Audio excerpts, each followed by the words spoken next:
I woke with silver chains burning my wrists and the most powerful werewolf in existence staring down at me like I was both his salvation and his damnation.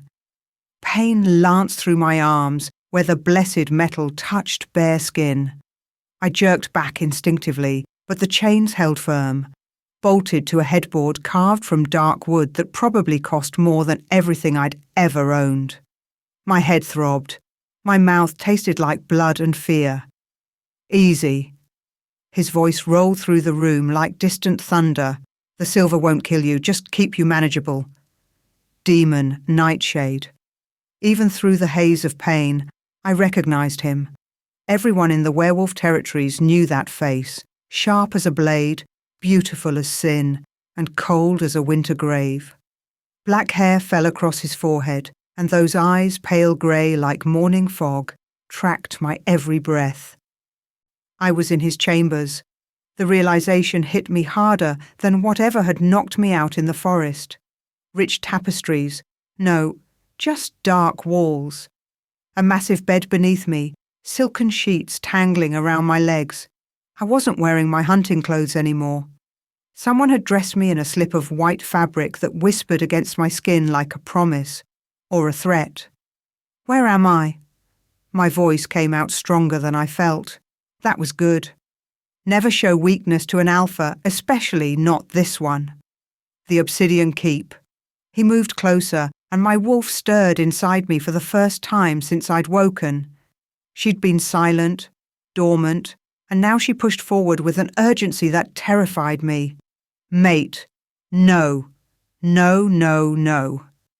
Why? I demanded, fighting against the pull I felt toward him. The hunt was supposed to guarantee freedom. I made it past the boundary markers. I won. Something flickered across his face. Amusement, maybe, or something darker.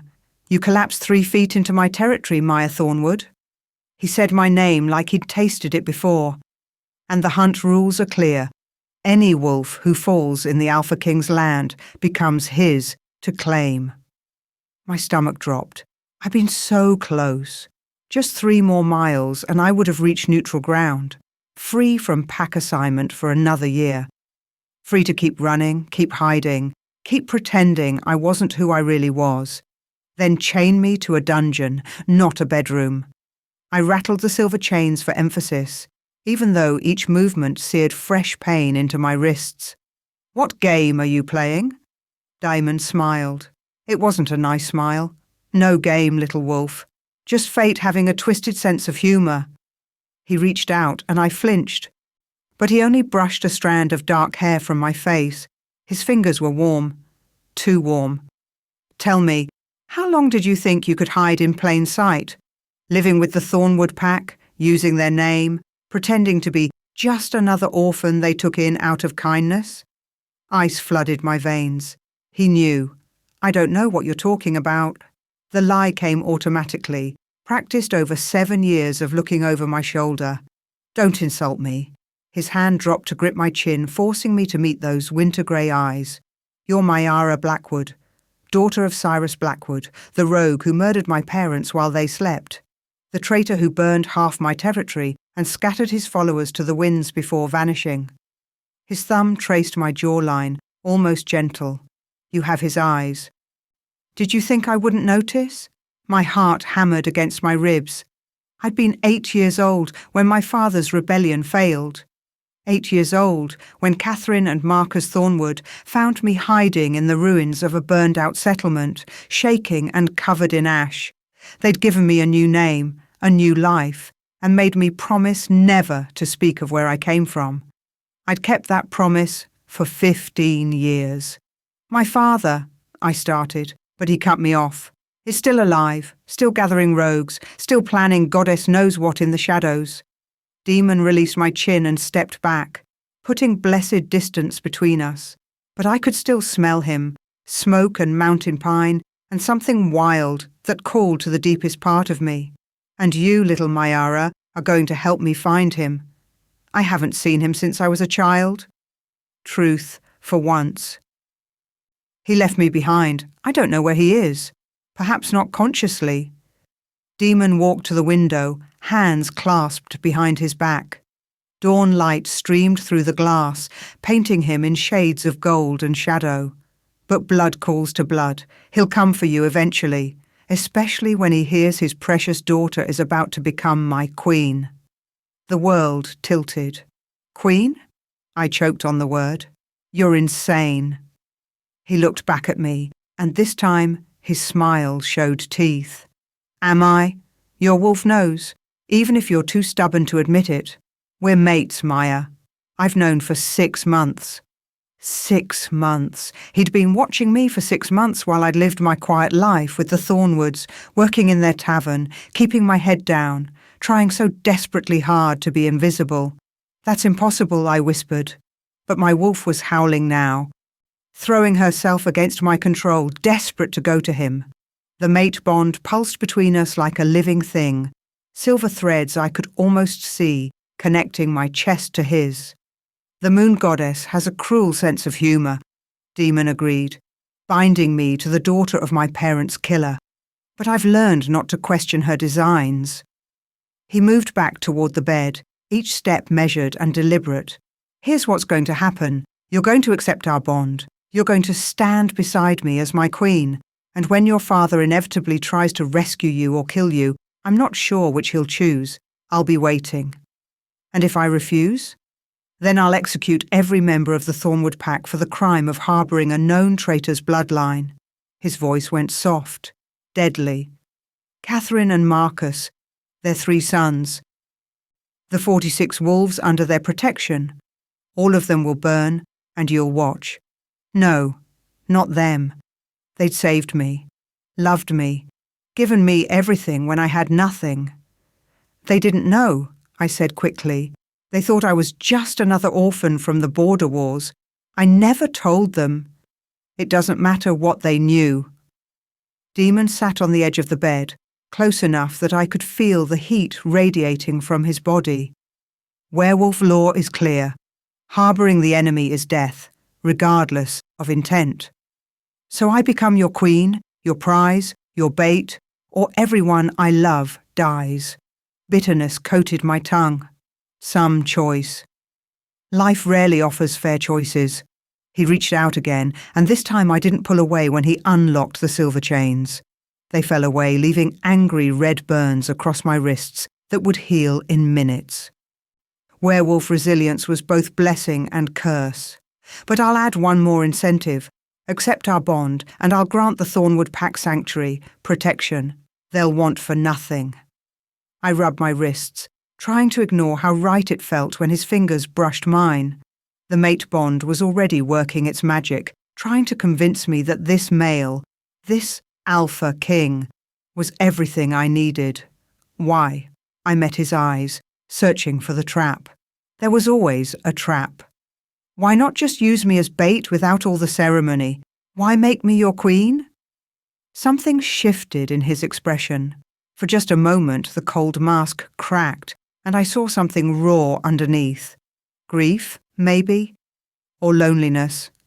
Because I'm tired of ruling alone, he said quietly. Because the bond won't let me hurt you, even though everything in me says I should hate you. Because maybe, just maybe, the goddess knew what she was doing when she tied us together. He stood abruptly, the moment of vulnerability gone.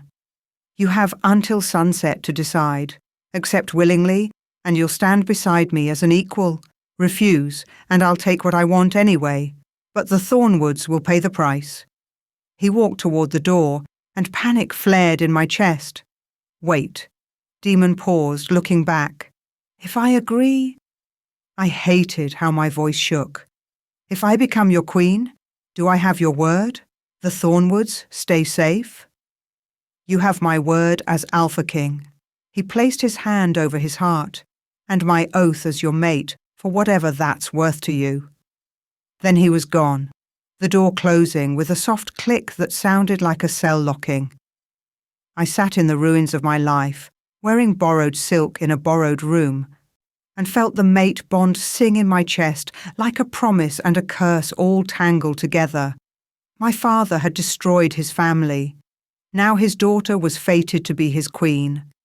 And somewhere out there, Cyrus Blackwood was still alive, still dangerous, still the ghost that haunted both our lives. I had until sunset to choose. Betray my mate to save my past, or betray my father to save my future.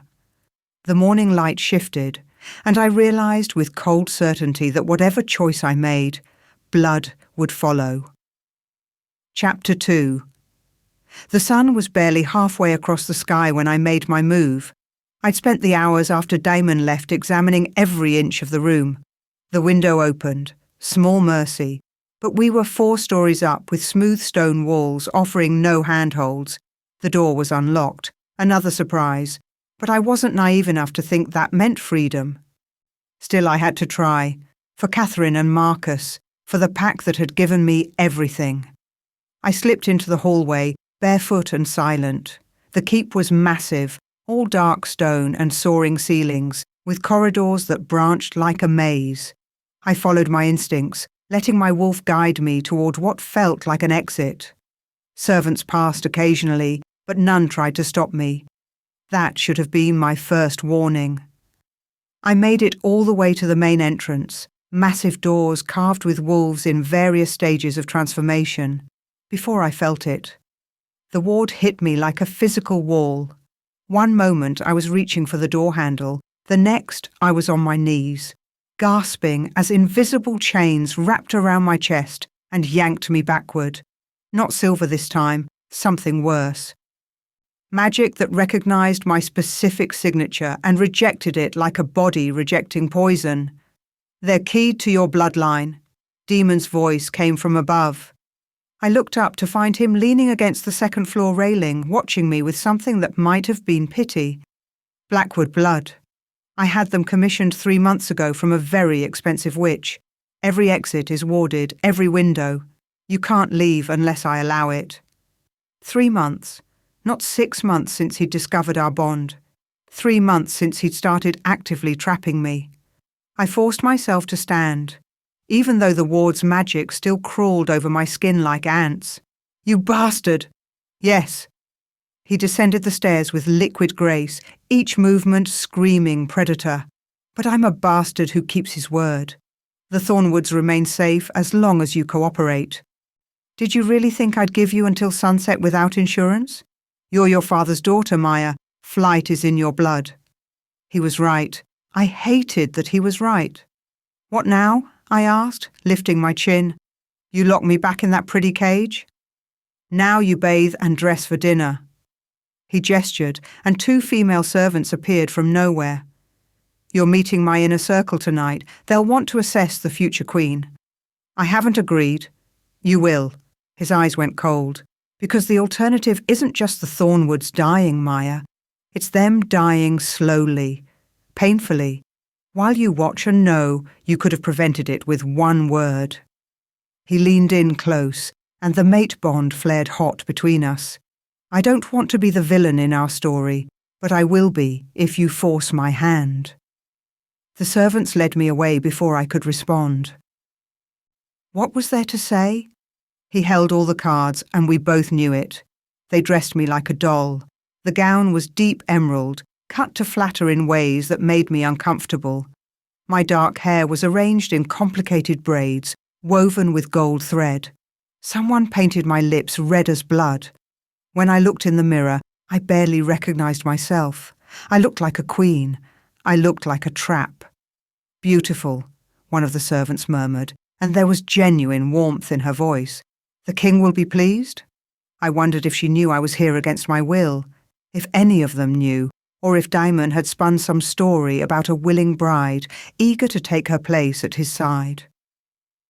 Guards escorted me to the dining hall, just in case I got any more ideas about running. The room took my breath away despite everything. A table stretched the length of the space, set with crystal and silver that caught the light from 3 massive chandeliers. Wolves in their human forms filled the seats, all of them dressed in finery that spoke of wealth and power. They all turned to stare when I entered. Demon stood at the head of the table, and something flickered in his expression when he saw me. Appreciation, maybe, or possession. He moved to pull out the chair at his right hand. the Queen's seat, and every wolf in the room tracked the gesture. "Everyone," Demon announced, his hand settling on my shoulder in a grip that looked gentle but felt like iron. "I'd like you to meet Maya Thornwood, my mate, your future queen." Silence, then a ripple of murmurs, quickly suppressed. I sat because I had no choice, and Damon settled beside me, close enough that our thighs touched under the table. The mate bond hummed with approval. My wolf practically purred. I wanted to scream. "This is quite sudden, my lord." The voice came from across the table, a woman with silver blonde hair and eyes like chips of ice. She was beautiful in a way that hurt to look at, all sharp angles and controlled grace. "You've never mentioned having a mate before. Some things are worth keeping private, Cassia." Demon's tone held warning. "Until the time is right." Cassia, his former lover, according to what he'd said earlier. She looked at me the way a wolf looked at a rival in her territory, calculating where best to bite. "Of course." Her smile didn't reach her eyes. "How fortunate for you, Miss Thornwood. The king is quite a catch." The man beside her cleared his throat. "Forgive my sister's manners. I'm Marcus, the king's beta." He had the same silver blonde hair as Cassia, but his eyes were warmer, kind even. "Welcome to the keep." Twin advisors. The pair Diamond trusted most in the world, apparently. And one of them looked like she wanted to gut me with a dinner knife. Wonderful. Servants brought food. Course after course of dishes that probably tasted amazing, but turned to ash in my mouth. I pushed things around my plate and tried not to flinch every time Demon touched me. His hand on my wrist, his fingers brushing my shoulder. Small, possessive gestures that announced ownership to everyone watching. The mate bond sang. I gritted my teeth. "Tell us about yourself, Maya." Cassia dabbed her lips with a napkin. "The Thornwood pack is so modest." "How did you catch the king's attention?" Translation: "What's someone like you doing with someone like him?" "I didn't catch anything," I said, before I could stop myself. "We met during the hunt." "Ah, yes, the hunt." Cassia's smile sharpened. "Where unmated wolves compete for freedom. Strange that you'd end up here instead." "Fate has a sense of humour," Demon interjected smoothly. "Maya collapsed in my territory. The moment I scented her, I knew." His hand covered mine on the table. "She's mine. She's always been mine." Lies wrapped in truth, the worst kind. Marcus was watching me with an odd expression, almost sympathetic, like he saw through the performance and felt sorry for me. I looked away first. "Well then," Cassia raised her glass. "To the happy couple, may your union be enlightening." Everyone drank. I didn't. Demon stood, bringing me up with him. "If I may have everyone's attention." The room fell silent instantly. "As you've heard, Maya is my mate. But there's more to the story, more you all deserve to know." "No, whatever he was about to do, Maya came to me willingly," Demon continued, and my stomach dropped. "She's been corresponding with me for months, sharing information about her father, Cyrus Blackwood, the rogue who murdered my parents." The room erupted. "That's not true." I jerked away from him, but his grip held firm. "I never." "We have the letters." Marcus stood, pulling documents from inside his jacket. His face was apologetic as he handed them to the wolves nearest him. Proof of their correspondence. Miss Thornwood offered information about her father's location in exchange for amnesty and protection. I stared at the papers circulating the table, my handwriting, my signature. Letters I'd never written describing things I'd never done. "You forged them," I breathed. "You lying..." "Careful, little wolf." Demon's voice was soft, dangerous. "You're in front of the court now. Every word matters." "I don't care." I turned to face him fully, letting everyone see my fury. "This is a lie. All of it. I never contacted you. I never betrayed my father. You kidnapped me, and now you're broadcasting." Marcus said the word quietly, but it cut through my tirade like a blade. He gestured to the corner where I'd missed the glowing crystal orb. pulsing with magic. The Thornwood pack is watching, Marcus continued, and his eyes held genuine regret. Along with every major pack in the territory, the king arranged for this dinner to be broadcast so everyone could witness his announcement. No, oh goddess, no. Catherine, I whispered. Marcus. See her now for what she is. Demon's voice carried to every corner of the room, amplified by magic. The traitor's daughter, pretending to be loyal while selling out her own blood. She came to me willingly, offering her father in exchange for a crown. That's not... But even I could hear how it sounded. The daughter of a notorious rebel leader, suddenly engaged to the Alpha King, with documented letters proving collusion. Please, you have to believe me. The orb's glow flickered and died. Broadcast ended. My knees gave out, but Demon caught me, pulling me against his chest in what probably looked like a tender embrace. Now they know you're a traitor, he murmured in my ear. The pack you love believes you sold them out. You can't go back, Maya. I'm all you have left. I shoved him away with strength born of desperation. I hate you. I know. He didn't look pleased about it. Dinner's over, everyone out. The court filed away, shooting me looks ranging from pity to disgust. Cassia's gaze promised murder. Only Marcus hesitated at the door. My lord, he said carefully, perhaps I should... Leave us, Marcus. The beta bowed and withdrew, but not before catching my eye. There was something in his expression, a message I couldn't quite read. Then Demon and I were alone in the cavernous hall, the remains of dinner scattered across the table like battlefield debris. Why? My voice cracked. Why destroy me like that? You already had me trapped. Because you needed to understand. He poured himself wine with steady hands. There's no escape, Maya. No rescue coming. Your pack thinks you're a traitor. Your father will assume the same when word reaches him. You have nowhere to go and no one to turn to. He drank deeply. Except me. I'll never forgive you for this. I'm not asking for forgiveness. He set the glass down. I'm asking for your survival. And mine. Something in his tone made me pause. For the first time since waking in his chambers, I really looked at him.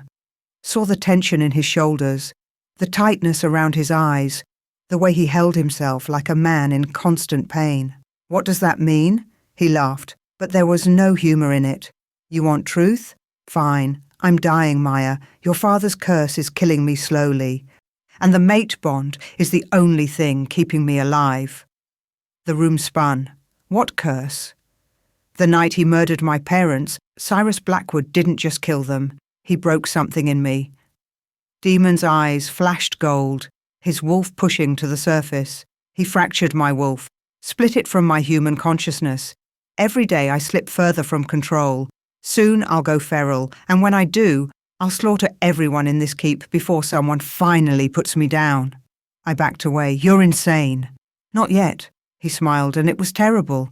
But I will be, unless you accept our bond fully. The mate connection is the only thing holding me together, and it's not enough anymore. I need you, Maya. Not just your presence, but your acceptance, your willing bond. So all of this, the dinner, the lies, destroying my reputation, was calculated to leave you no choice. He moved toward me, and I saw it now, the slight tremor in his hands, the way his movements weren't quite fluid, signs of a predator losing control. I'm a bastard and a manipulator and everything you think I am. But I'm also desperate. If I fall, this entire kingdom falls with me. Thousands dead, chaos, war. Why should I care? But even as I said it, I knew the answer. Because I wasn't my father. I couldn't stand by and watch innocent people die, even to spite the male who'd trapped me. Because you're not him, Demon said, echoing my thoughts. You're better, kinder. It's why the mate bond chose you, to balance what I've become. A knock at the door interrupted us. Marcus entered without waiting for permission, his face grim. My lord, we need to talk. Privately. Maya stays. Demon's hand found my waist, pulling me close. She's going to be my queen. She needs to know everything. Marcus shot me a look that was definitely sympathetic now. It's about the previous prospects. Everything in me went still. What prospects? Before I knew about Maya, I tried to break the curse through other bonds. Demon's voice went flat.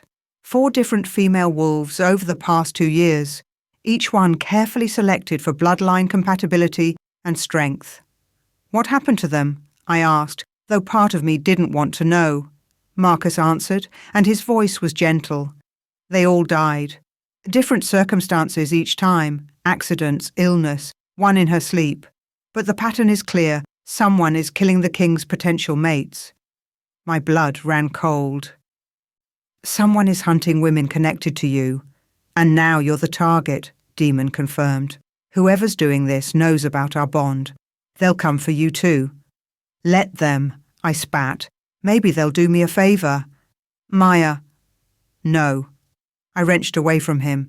You've trapped me, humiliated me, destroyed my life, and now you're telling me I'm marked for death by some mysterious killer? And I'm supposed to just... What? Be grateful? You're supposed to survive, Damon growled, and his eyes flashed gold again. His wolf was close, too close. Because if you die, I go feral within days, and I'll start with everyone you love. The threat hung in the air between us. Marcus cleared his throat. There's more. The Thornwood Pack has formally disowned Maya. Catherine sent word an hour ago. They want nothing to do with a traitor. The last piece of my heart shattered. They don't understand, I whispered. If I could just explain. They won't listen, Marcus said, not unkindly. The evidence is too damning. Your only option now is to stay here, under the king's protection. Protection. I laughed, and it came out broken. Is that what we're calling this? Demon's hand cupped my face, forcing me to meet his eyes. They were more gold than grey now, his wolf bleeding through. I know you hate me. I've earned that. But hate me and survive, Maya. Live long enough to make me regret every choice I've made. But live.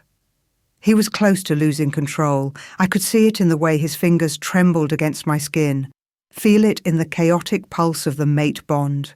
Whatever curse my father had placed was active, eating away at his sanity, and somehow I was the anchor keeping him human. What do you need from me? The words tasted like surrender. Let me mark you, Demon said. Accept the mate bond fully. It won't fix everything, but it'll buy us time to find a permanent solution. His mark. The bite that would declare me his to every wolf in existence. The bond that couldn't be broken except by death. I looked at Marcus, searching for options. I'm sorry, the beta said quietly, but he's telling the truth. I've watched him deteriorate for 2 years. The curse is real, and you're the only thing that's helped. 3 impossible choices. Let Demon mark me and bind myself to my enemy, refuse and watch him destroy everything, or die at the hands of a hidden killer. Some goddess-blessed fate this was. If I agree, I said slowly, I want something in return. Demon's expression sharpened. Name it. Help me find my father. The words came out steady despite the storm inside me. The real him. Not to kill him, but to understand. If he cursed you, maybe he can break it. Maybe there's a way out of this that doesn't end with both of us trapped forever. Your father is a murderer, Demon said. He killed my parents in cold blood. I know. And if he's truly evil, I'll help you stop him. I met his eyes. But if there's more to the story, if there's any chance at breaking this curse without binding ourselves together permanently, don't I deserve to know? Demon studied me for a long moment. Then surprisingly, he nodded. Find him. Understand him. And if there's a cure in his knowledge, I'll take it. But Maya, his grip tightened. If we can't break the curse, you accept the bond fully. No more resistance. You become my queen in truth. It wasn't a good deal. It wasn't even a fair deal. But it was the only deal I had. I accept, I said, and sealed my fate. Chapter 3. The pain hit me 3 hours before dawn. I jolted awake, gasping, my chest burning like someone had driven shards of glass through my ribs. Not my pain. His. Through the mate bond I hadn't fully accepted, Demon's agony crashed over me in waves that left me trembling. I was on my feet before I could think, running through the corridors in nothing but my nightgown, following the invisible thread that connected us. Guards started to follow, but I snarled, actually snarled, and they fell back. His chambers were at the opposite end of the keep. I burst through the doors without knocking. Demon was on the floor. He knelt in a pool of moonlight, shirtless, every muscle locked rigid. Gold eyes blazed in a face contorted with suffering. His wolf was trying to surface, trying to tear free, and his human consciousness was barely holding it back. "Get out," he growled through clenched teeth. His voice wasn't entirely human anymore. Instead, I crossed to him and dropped to my knees. "Let me help." "Can't." Another spasm racked through him, and I felt it echo in my own body. The curse was active, trying to split him apart from the inside. Too dangerous. When I'm like this, I could hurt you. I took his face in my hands, forcing him to look at me, then hurt me. But I'm not leaving. Something in my touch seemed to anchor him. The gold in his eyes flickered, and grey tried to resurface. I felt the mate bond pulse between us. And instinctively, I pushed something through it. Calm, strength, whatever I could offer. His breathing slowed, the trembling eased. "How did you know?" he asked after several minutes, when he could form words again. I felt it. I didn't let go of him. "Through the bond. Your pain woke me." "That shouldn't be possible." But he leaned into my touch like a man dying of thirst. "We haven't completed the bond. You shouldn't feel anything yet." "Well, I do," and it terrified me. "How long has it been this bad?" "It's getting worse." He pulled away, standing with visible effort. "Used to be once a week. Now it's every night. Soon it'll be constant, and then you go feral." I stood too, wrapping my arms around myself. The nightgown was thin, and his chambers were cold. "Is this what killed your previous prospects? Watching you like this?" Something flickered in his expression. "They never saw me like this. I kept it hidden." "Then how did they die?" "That," said a voice from the doorway, "is an excellent question." Marcus entered, fully dressed despite the hour. Had he been awake? Waiting for something? "My lord needs rest," the beta continued, his tone carefully neutral. "And Miss Meyer should return to her chambers." "I'm fine, Marcus." Demon's voice was steadier now, almost normal. "And Meyer can stay if she wishes." The beta's jaw tightened. "With respect, you're not fine. You've had 3 episodes this week. The curse is accelerating." "I'm aware." Demon moved to a cabinet and poured amber liquid into a glass. "Whiskey, from the smell. Which is why we need to work faster." "Has there been any word from the search parties?" "Nothing on Cyrus Blackwood's location." Marcus shot me a look. "Though there are rumours of rogue movements near the eastern border." "My father. They were hunting my father, and part of me didn't know whether to hope they found him or pray they didn't." "Keep looking." Demon drained the whiskey. "And Marcus? Find out everything you can about the deaths, all 4 prospects. I want timelines, witnesses, anything unusual." "You think they were murdered?" It wasn't a question. "I think," Demon said carefully, "that 4 healthy she-wolves dying in 4 different ways over 2 years is more than coincidence. Someone doesn't want me to break this curse." Marcus nodded and withdrew, leaving Demon and me alone in the pre-dawn darkness. "You should rest," I said, though I made no move to leave. "I should," he set the glass down, "but I won't. Not anymore. Sleep is when the curse is strongest, when my control slips and my wolf tries to take over completely." He met my eyes. "Thank you. For coming. For staying. Don't thank me yet." I moved to the window, watching the sky begin to lighten. "I'm only helping because letting you go feral would mean innocent deaths. Not because I've forgiven you. I know." Silence stretched between us, filled with things neither of us was ready to say. "Tell me about them," I said finally. "Your prospects. Who were they?" Demon was quiet for so long I thought he wouldn't answer. Then, the first was Seraphina Frost. Northern Pack, strong bloodline. She died in her sleep 6 months after we met. Heart failure, the healers said. She was 23. Gods, so young. The second was Diane Redwood. Western Territories, fell from her horse during a hunt, broke her neck. His voice went flat, reciting facts. The third was Kira Shadowmoon, Eastern Border, drowned in a river she'd swum 100 times before. And the fourth? Natasha Silverpaw. His hands clenched. Cassia's cousin. She died 3 months ago, poisoning. We never found out who or how, but she ate dinner with the court one night and was dead by morning. 4 women, 4 different deaths, all connected to Demon. Cassia must hate you for that, I said, her cousin dying while trying to save you. Cassia hates me for several reasons. Demon's smile was bitter. Her cousin's death is only the most recent. I wanted to ask what that meant, but something else was nagging at me. You said Natasha was poisoned. Was there an investigation? Of course. Marcus led it personally. Demon moved to stand beside me at the window. Every servant was questioned. Every food source examined. We found nothing. Because you were looking in the wrong place. The pieces were clicking together in my mind. You assumed an outsider, someone who wanted to hurt you by killing your prospects. But what if it's someone inside? Someone who has access to everything and everyone.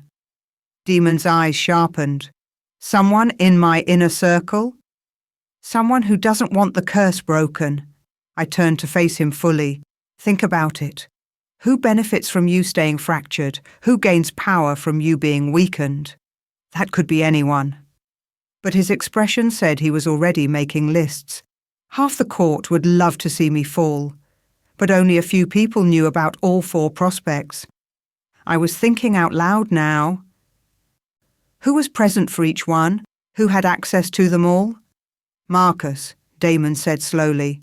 Cassia, my personal guard, the head healer.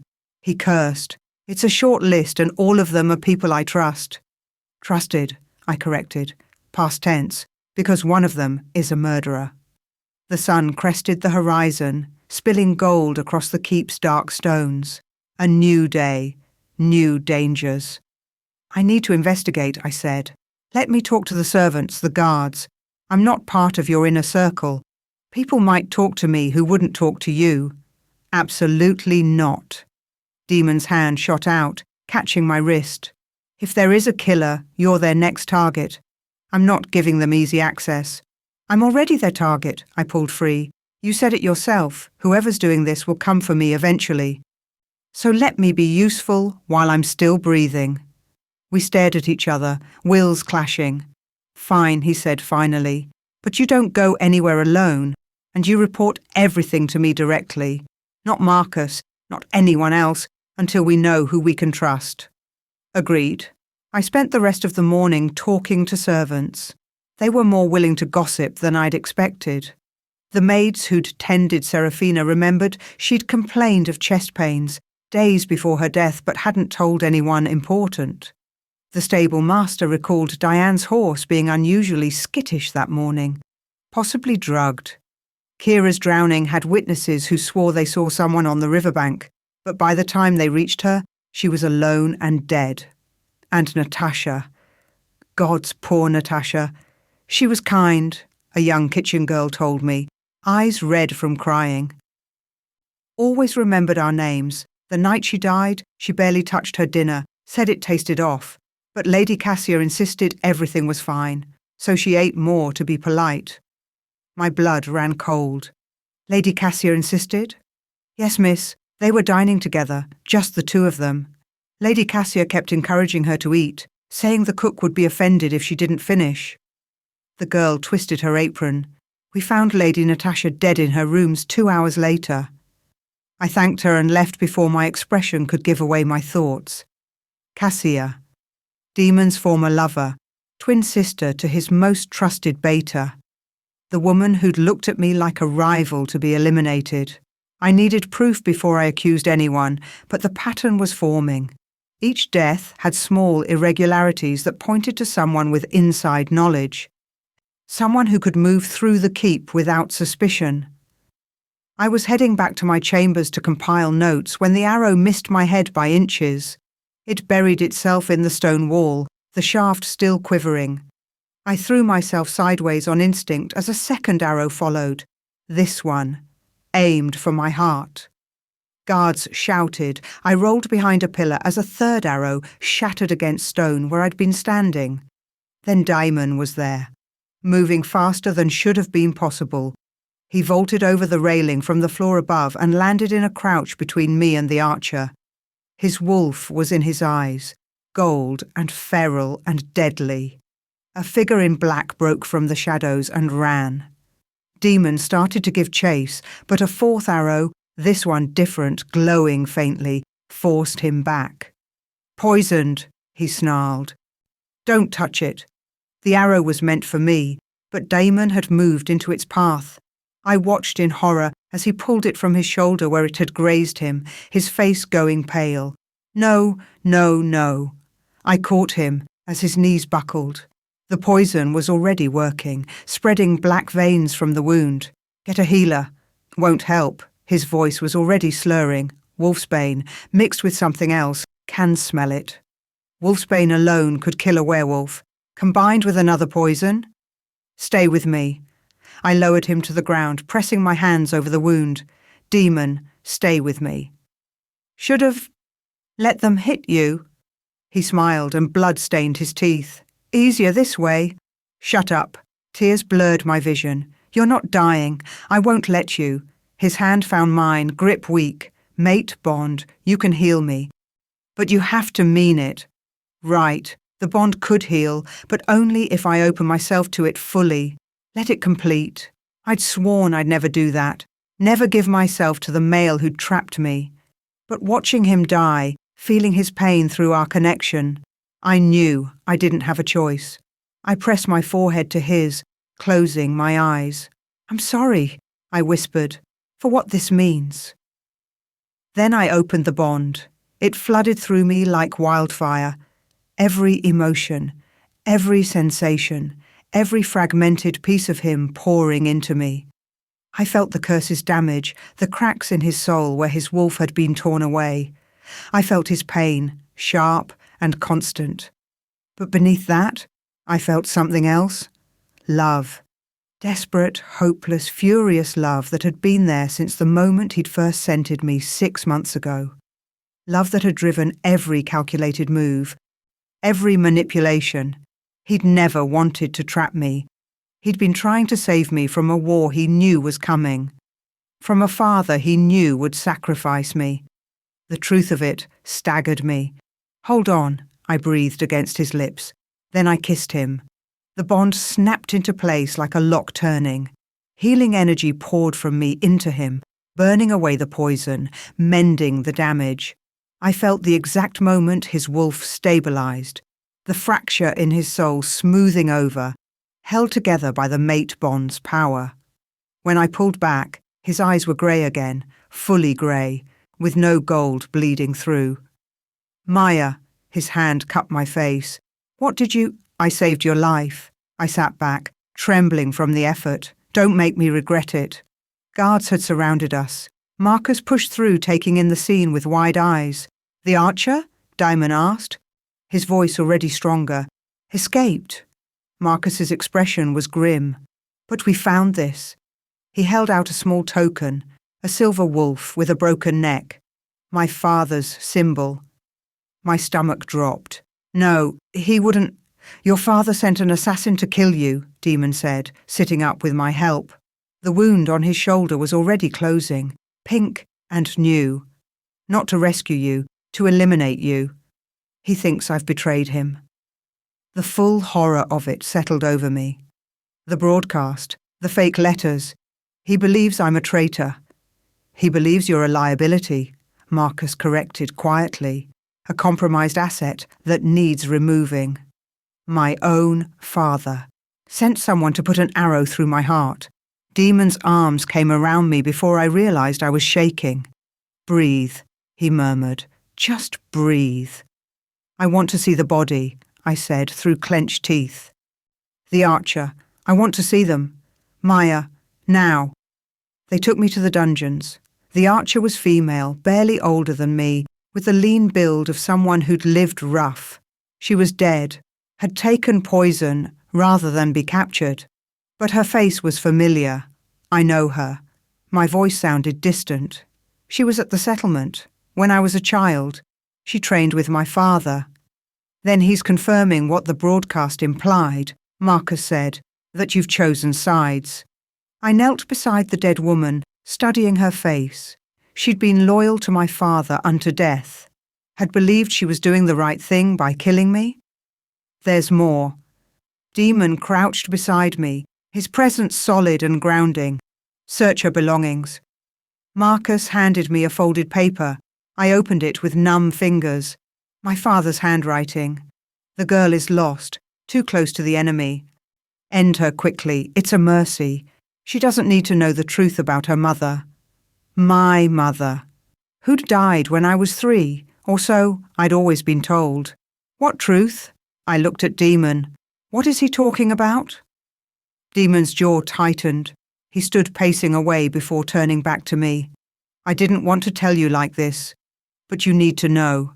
He took a breath. "Your father didn't start his rebellion because of political oppression.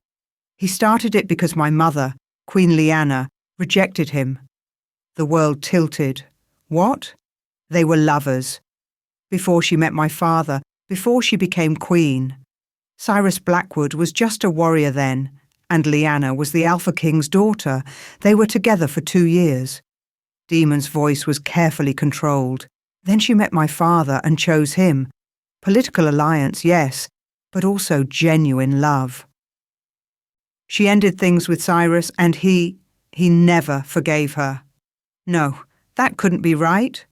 My father always said the rebellion was about freedom, I whispered. About breaking the old pack hierarchies, about justice. Justice? Demon laughed bitterly. Is that what he called it? When he snuck into my parents' chambers and slit their throats while they slept? When he burned our settlements and killed dozens of innocent wolves? That was justice? But my mind was reeling. The oppression, the unfair laws were real? Marcus interjected gently.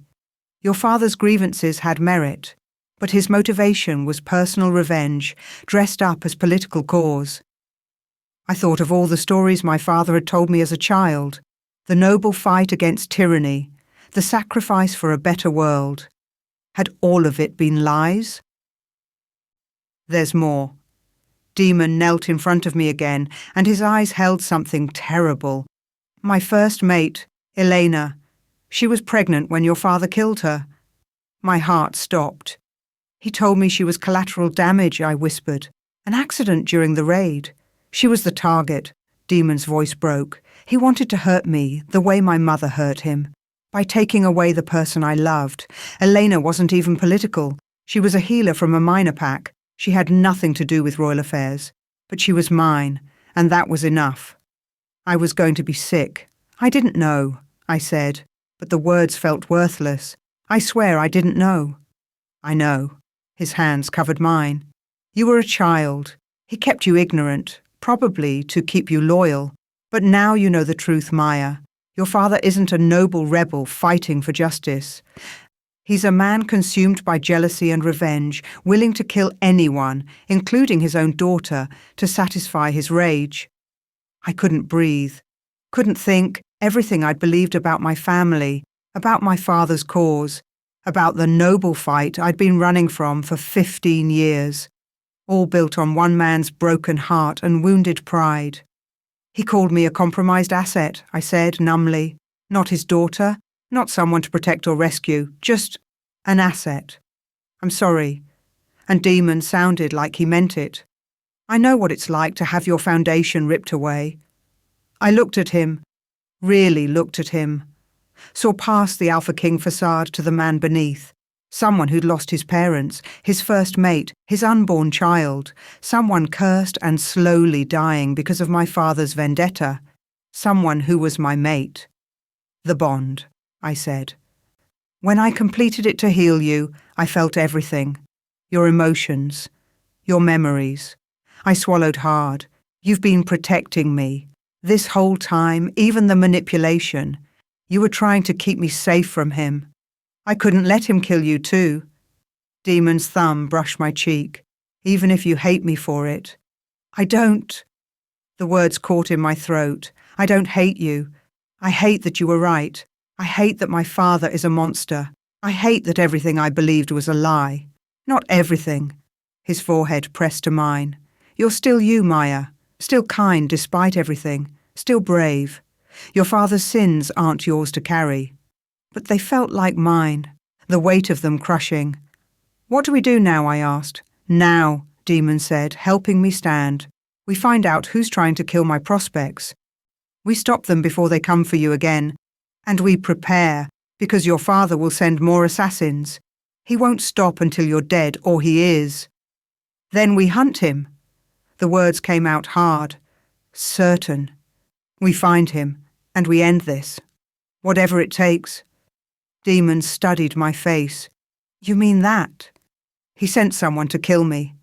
I looked at the dead archer, this woman who'd believed my father's lies enough to die for them.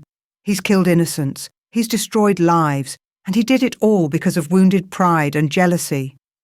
I met Diamond's eyes. Whatever noble cause he might have had once, it died when he chose revenge over his own daughter.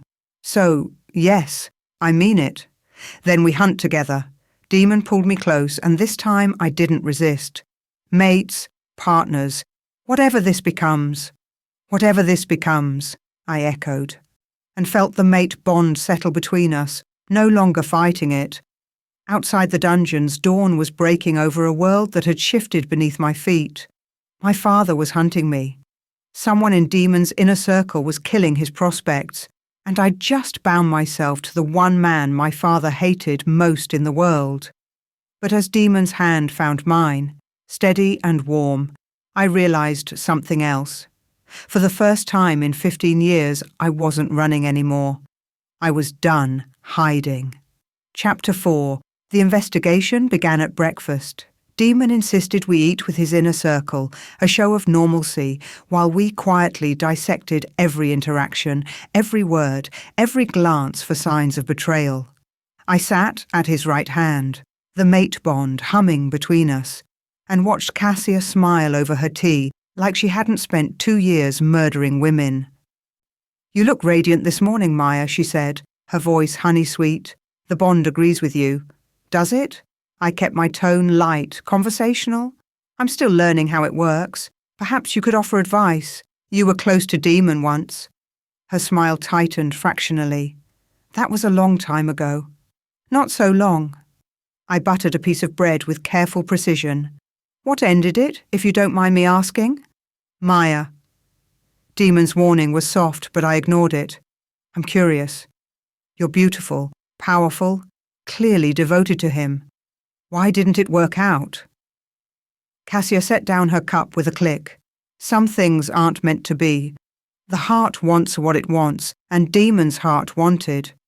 She paused, something flickering in her eyes. Well, it wanted someone else, several someone else's, as it turns out. The prospects. I leaned forward. You must have known them, especially Natasha, your cousin. The temperature in the room dropped 10 degrees.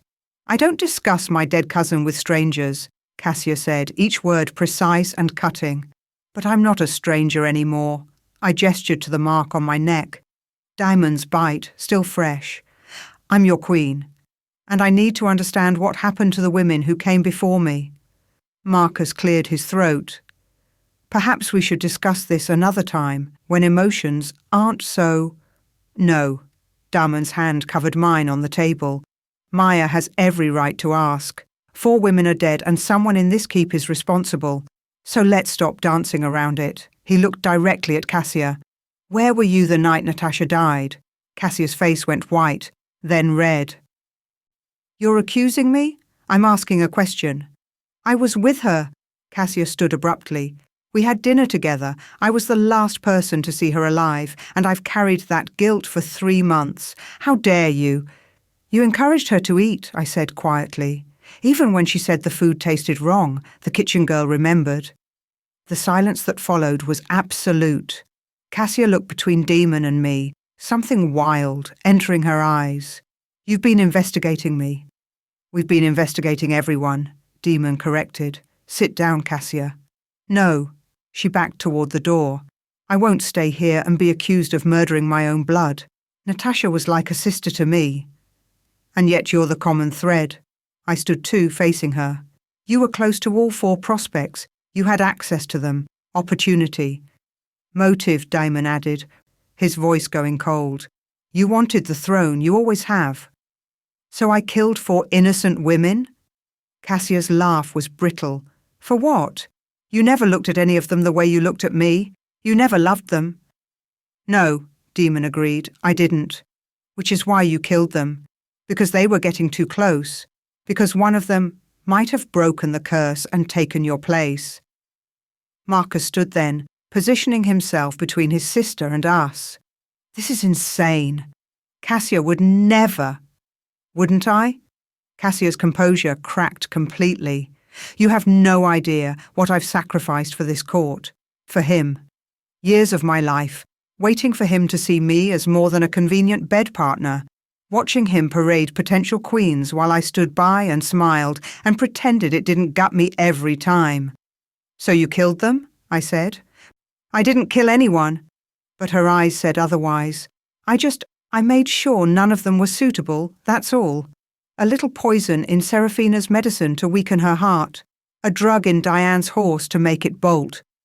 Kira. She stopped, breathing hard. Kira? Demon's voice could have cut glass. She was going to accept you. I saw it in her face that night at dinner. She was going to complete the bond, break your curse, and Cassia's hands were shaking. I couldn't let that happen. Not when I'd waited so long. So I followed her to the river and I held her under until she stopped struggling. Horror washed through me. This beautiful, poised woman had drowned someone with her bare hands. And Natasha? Marcus's voice was hollow. Your own cousin? Natasha understood. Cassia's eyes filled with tears. I told her before the poison took effect. She forgave me. She said she'd always known I loved him more than life itself. You're insane, Demon breathed. I'm devoted. Cassia straightened, and something in her expression shifted, became harder. Calculating. And I'm not alone. Did you really think I could orchestrate all this by myself? That I could move through the keep, access the prospects, arrange everything without help? My stomach dropped. Who? Demon demanded. Cassia smiled. Someone who wants you dead even more than I want you alive. Someone who's been playing a much longer game than any of us realized. She looked at Marcus. No, not Marcus. He was Demon's beta, his most trusted. But Marcus wasn't looking shocked, wasn't defending himself. He was smiling. Finally, Marcus said, I was wondering how long she'd last under pressure, though I admit, sister, you cracked faster than I expected. Damon was on his feet in an instant, wolf rising in his eyes. You. Me. Marcus's smile widened. Surprised? You shouldn't be. I've been right here the whole time, watching you, guiding you, making sure everything fell into place, exactly as planned. You're my beta. Demon's voice shook with rage. I trusted you. You trusted the wrong person. Marcus moved away from Cassia, who looked suddenly uncertain, like she was realizing she might have misjudged her ally. But then, you always were terrible at seeing what was right in front of you, just like your mother. Something in his tone made my blood run cold. What do you know about my mother? Demon's hands were claws now, his control slipping. Everything. Marcus looked at me then, and his smile turned bitter. Though I suppose I should be asking our Maya that question. Tell him, sister. Tell him who I really am. Sister. The word hit me like a physical blow. I don't...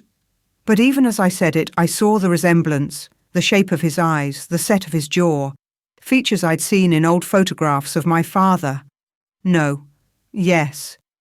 Marcus's voice was gentle now, almost kind. Surprise, little sister. We share a father, Cyrus Blackwood. I'm the son from his first mate, the one he had before your mother, the one he abandoned when I was 5 years old to chase after Queen Leanna. The room spun. You're lying, I whispered. Am I? Marcus pulled out a locket, opened it.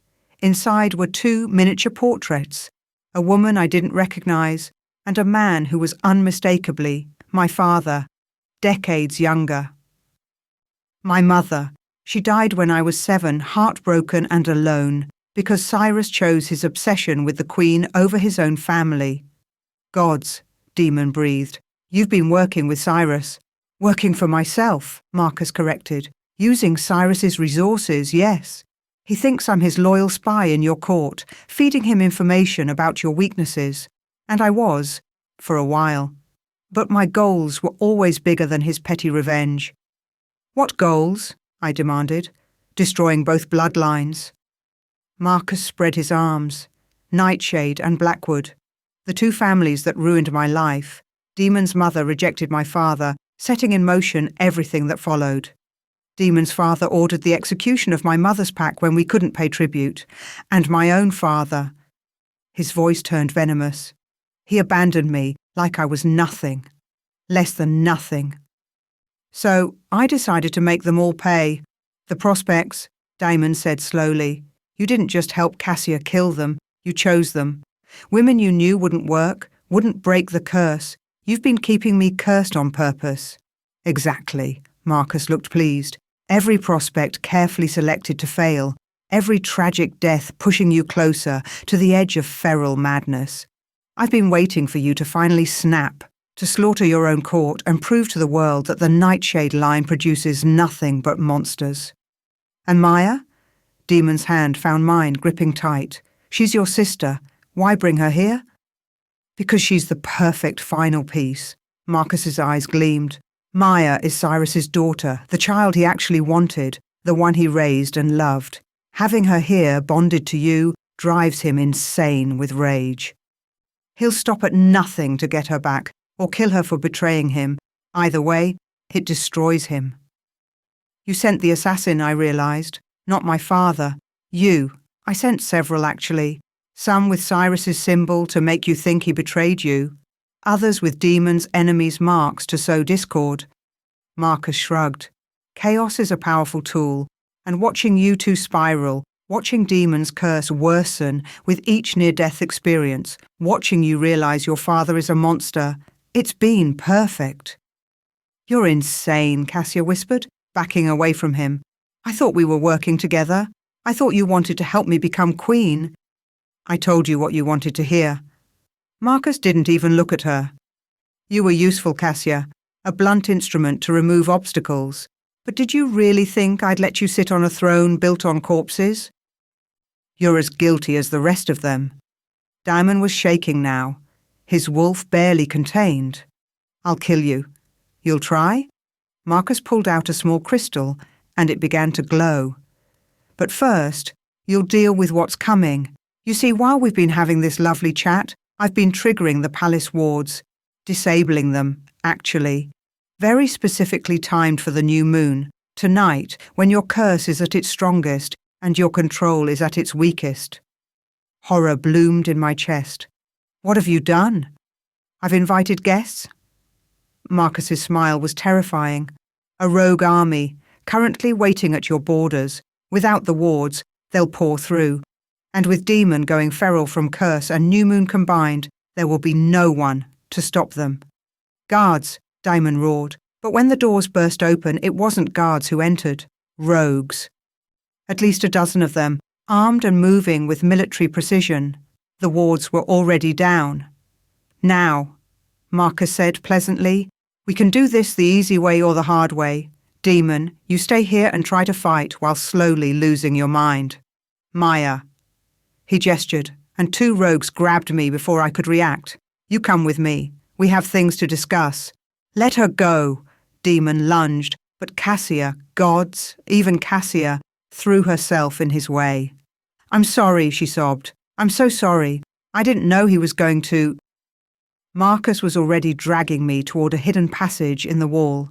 I fought, but the rogues were strong, and I felt Damon's curse activate through our bond, felt him start to lose control as the new moon's pull combined with his fractured soul. Demon! I screamed his name as they hauled me into darkness. The last thing I saw was him falling to his knees, gold flooding his eyes, as Cassia tried desperately to calm him, and rogues poured into the chamber like a tide. Then the passage closed, and I was alone with my half-brother in a tunnel that smelled of old stone and betrayal. Marcus took me deep into the keep's bones, to chambers I'd never seen. Ancient rooms carved from living rock, covered in symbols that made my wolf cringe away. Do you know what this place is? He asked conversationally, as if he hadn't just orchestrated a coup. A dungeon?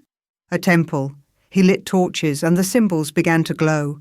Built by the first Alpha Kings, back when magic and wolf were one, before the bloodlines were established, before nightshades and blackwoods tore each other apart. He pushed me toward the centre of the room, where a circle of silver was embedded in the floor. The moment I crossed it, power snapped around me, a barrier I couldn't break. Let me out. Soon. Marcus settled against the wall, watching me. But first, you need to know the truth. The real truth. Not the versions our fathers told. I don't want to hear. The curse on Demon, Marcus interrupted. The one killing him slowly. Do you know who really cast it? I went still. Our father didn't curse him, Marcus continued. Osiris tried. He threw every dark spell he could find at the Nightshade line. But he's not strong enough. Never was. The curse that's actually working, the one fracturing Demon's wolf from his human soul. He smiled. That was cast by Queen Lyanna herself. No, that couldn't be right. His own mother cursed him? Not to hurt him. To protect him. Marcus gestured at the glowing symbols. Demon's father was a tyrant, cruel, controlling, absolute in his power. Lyanna loved him, but she saw what he was becoming, what he was teaching their son to be. So before she died, she worked with the temple priestesses to create a failsafe. A curse that would fracture his wolf, I said slowly, make him vulnerable. Make him need his mate, Marcus corrected. The curse was designed to force Demon to find his true mate and surrender his throne to her, to ensure he couldn't rule alone, couldn't become the monster his father was. It was supposed to be a gift, a way to guarantee he'd always have someone to balance him, to share power with. But it's killing him? Because he's been fighting it. Marcus's expression was almost sympathetic, resisting the surrender. Trying to hold on to absolute power even as it tears him apart. The curse will only break if he willingly gives the throne to his mate. Complete surrender. Total trust. My mind raced. If he gives me the throne, the curse breaks, his wolf heals, he lives. Marcus nodded. But there's a catch. The kingdom's protective wards, the ones I just disabled, are tied to the Nightshade bloodline's power. Specifically to the ruling Alpha King's strength. If Demon surrenders his throne, those wards don't just go down temporarily, they collapse completely, permanently. Gods. The rogue army, I whispered. You timed this for tonight because you knew. I knew that if you try to save him, you'll doom the kingdom, and if you protect the kingdom, you'll watch your mate die. Marcus's smile was cruel. Beautiful, isn't it? My father's army will slaughter thousands, either because there are no wards to stop them, or because there's no Alpha King strong enough to lead the defense. You're going to kill innocents.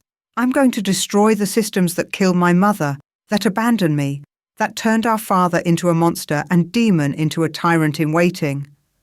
Marcus leaned forward. This isn't personal, Maya. It's justice. This is revenge, I spat, dressed up as righteousness, just like our father. Maybe. He didn't seem bothered by the comparison. But at least I'm honest about it. I'm not pretending to be noble. I'm not lying to myself. about what I am. Above us, I felt Demon through the bond, felt his control slipping further. The new moon was rising, the curse was strengthening, and he was alone, fighting an army while his mind fractured. "Let me go," I said. "Please, I'll do anything." "Anything?" Marcus tilted his head. "Then choose. Save your mate and claim the throne, knowing the wards will collapse and thousands will die.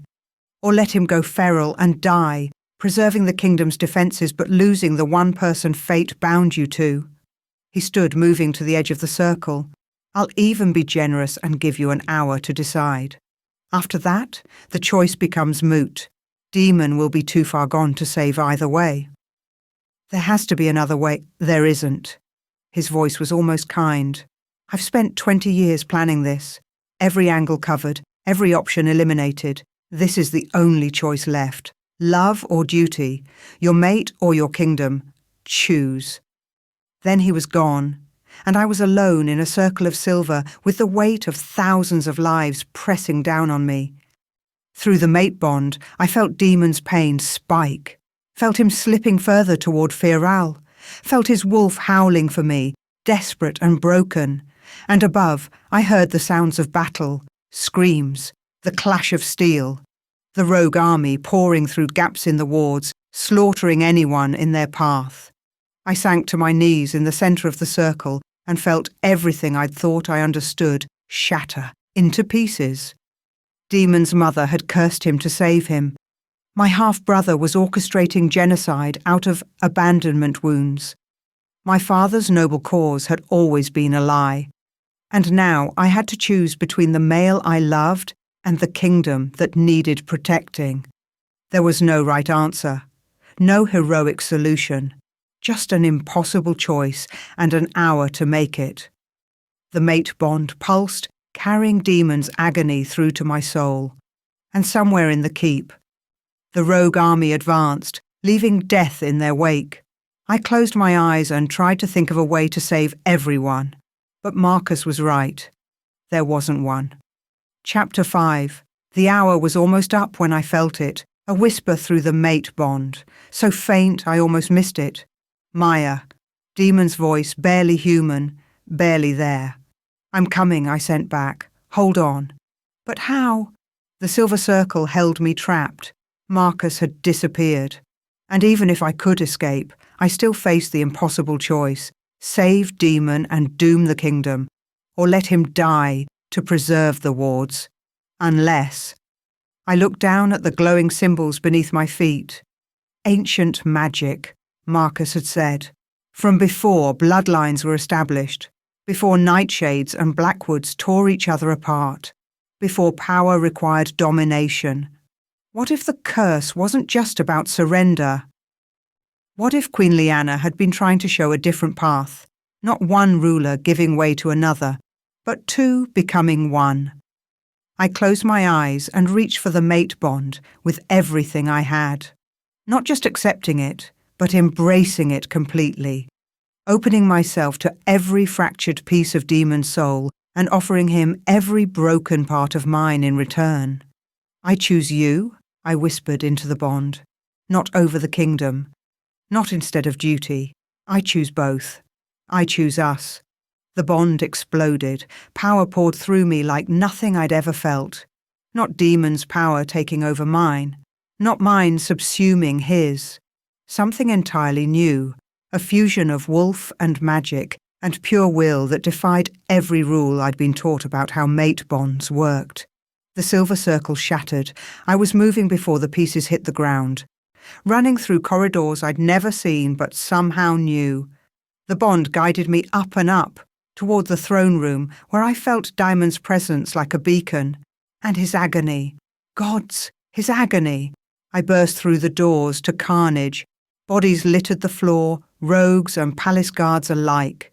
Cassia was backed against a wall, bleeding from a dozen wounds, but still fighting.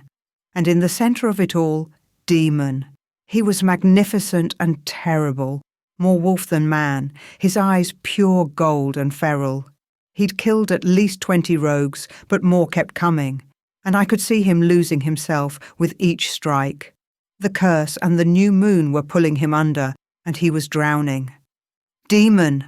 I screamed his name. His head whipped toward me, and for a moment I saw recognition.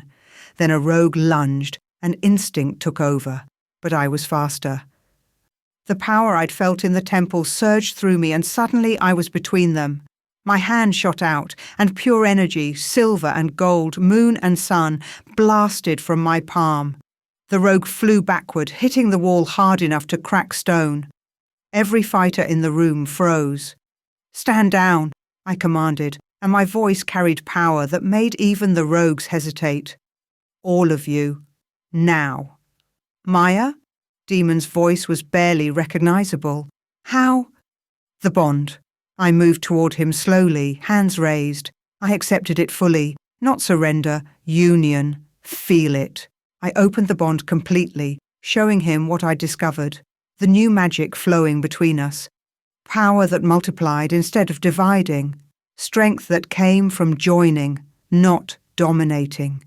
His eyes flickered, gold to grey and back. The curse is breaking. I could feel it happening. The fractures in his soul smoothing over, healed by the bond's power. But demon, the wards, are changing, said a voice from the doorway. An old woman entered, leaning on a gnarled staff. She wore robes covered in the same symbols that had been in the temple, and her eyes glowed with ancient power. High Priestess. Cassia breathed the title with reverence. The Queen's Gambit. The old woman smiled at me. Liana's final gift. She knew her son would resist surrender, would try to hold power alone, so she built in another option, true union. 2 rulers, equal in power, bound by love and choice. She gestured at Daimon and me. The wards aren't collapsing, child. They're transforming, no longer tied to one bloodline's domination, but to 2 souls' devotion. Around us, I felt it happening. The old protective magic shifting, restructuring itself around the bond Demon and I shared. Stronger than before. Different. Better. Impossible? Marcus's voice came from somewhere above. I calculated everything. You calculated based on the old ways. The priestess's voice was sharp. Power through control, strength through domination. But Liana showed us something else. Something you were too consumed by revenge to see. Demon's hand found mine, his grip desperate. His eyes were clearing, grey finally winning over gold. "Maya, what did you do?" "Saved us both." I squeezed back. "Saved everyone. But Demon..." Marcus said something else. About the curse, about your mother. "Can wait." His voice was gaining strength. The rogues. As if summoned, more poured through the doors. But these weren't random fighters. They moved with military precision, and at their centre, my father. Cyrus Blackwood looked older than I remembered, his dark hair now shot with silver, his face carved with lines of rage and grief. But his eyes, gods, his eyes were the same. Cold, calculating, fixed on me with an intensity that made my skin crawl. "Daughter." He said the word like a curse. "You've made your choice then." "I have." I stepped in front of Demon, even though I felt him trying to pull me back. "This ends now, Father. No more killing, no more revenge." "Revenge?" He laughed, and it was a hollow sound. "This was never about revenge, little one. This was about justice, about taking back what was stolen from us." "Nothing was stolen," I said. "Queen Liana made her choice. She didn't owe you her life. She owed me everything." The words exploded from him. "I loved her. I would have given her the world. Instead, she chose that tyrant's son, and for what? Political alliance? A bigger throne?" "She chose love," Demon said, his voice still rough but steady. "Just like Maya chose me. You can't force someone's heart, Cyrus. Not through guilt, not through manipulation, not through war. Don't lecture me about hearts, boy." My father's hand went to his sword. "Not when you stole mine. My daughter, my blood. You've corrupted her, turned her against her own family. You sent an assassin to kill me," I shouted. "You called me a compromised asset. You chose your vendetta over your own daughter's life." Something flickered in his expression. "That wasn't—" He stopped, shook his head. "Marcus said you'd betrayed us, that you'd sold me out for a crown. I thought—" "Marcus lied." I felt the pieces falling into place. "He's been playing us all. He's your son, Father, your first son from before you met my mother, and he's been orchestrating this entire war to destroy both our families." My father went very still. "That's impossible. My first mate and her child died." "No." Marcus emerged from the shadows, that same terrible smile on his face. "We didn't. We just stopped mattering to you once Leanna rejected you and you found a replacement family. You never even looked back." "Marcus." My father breathed the name like a wound. "Gods, you survived." "No thanks to you." Marcus's voice was venomous. "But this is touching. The family reunion I always dreamed of. Father, daughter, bastard son, and the enemy we all love to hate." He looked at Damon. "How does it feel, King? Knowing your curse was cast by your own mother? Knowing she trusted Maya's bloodline to heal what your father broke?" "My mother was wise," Demon said quietly. "She saw further than any of us. She knew the only way to end this cycle was to unite the bloodlines, not destroy them." "Sentimental nonsense," Marcus gestured, and more rogues moved forward. "But it doesn't matter. The curse might be broken, but the war continues. Cyrus, kill your daughter and take the throne. It's what we planned." My father's sword was in his hand. His eyes met mine. "Do it," I said, "if you truly believe I've betrayed you. If your revenge matters more than I do, strike." His hand trembled. "She's all you have left," I continued. "Your first son hates you. Your mate is—" I stopped, something nagging at me. "Father, where is my mother?" His expression shuttered. "Your mother died in childbirth." "You know this." "Do I?" I looked at Demon. "You said you kept insurance, that you've been planning this for months. What did you do?" Demon's face went carefully blank, and dread flooded through me. "What did you do?" "I had to ensure your cooperation," he said quietly. "Had to have leverage in case the mate bond wasn't enough. So when I discovered your true identity, I investigated further. Found records of a woman imprisoned in my father's time, a rogue sympathizer they called her, kept alive for information about Cyrus's plans." "No. Where is she?" My voice shook. "The black cells? The deepest dungeons? Where my father kept political prisoners?" Damon wouldn't meet my eyes. "I've kept her fed, cared for, but imprisoned. I'm sorry, Maya, I never meant to." "You kept my mother in a dungeon?" The words came out wrong, distorted by rage and grief. "For months? While you knew who I was? While you were romancing me? I was going to tell you." "When?" I screamed it. "After you'd secured the bond? After you'd made sure I was too trapped to leave? Gods, you're no better than my father. You're no better than Marcus." "Maya, please." But I was already running, following a guard's shouted directions to the black cells. Behind me, I heard fighting erupt again, but I didn't care. My mother was alive and imprisoned, and I'd never known. The black cells were everything I'd feared. Cold stone, iron bars, darkness that felt like it had weight. I ran past cell after cell until I found her. She was smaller than I remembered, or maybe I'd just grown.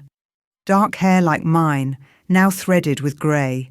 Eyes that had haunted my childhood dreams.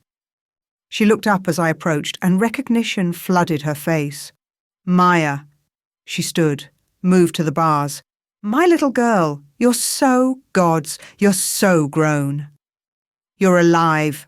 I couldn't breathe. "All this time, I thought you were dead." "I know." Tears tracked down her face. "I'm so sorry. I wanted to contact you, wanted you to know. But Cyrus—" She stopped.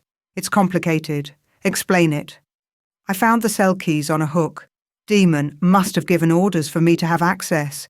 My hand shook as I unlocked the door. "Explain how you've been here for 15 years and never tried to escape. Never tried to reach me."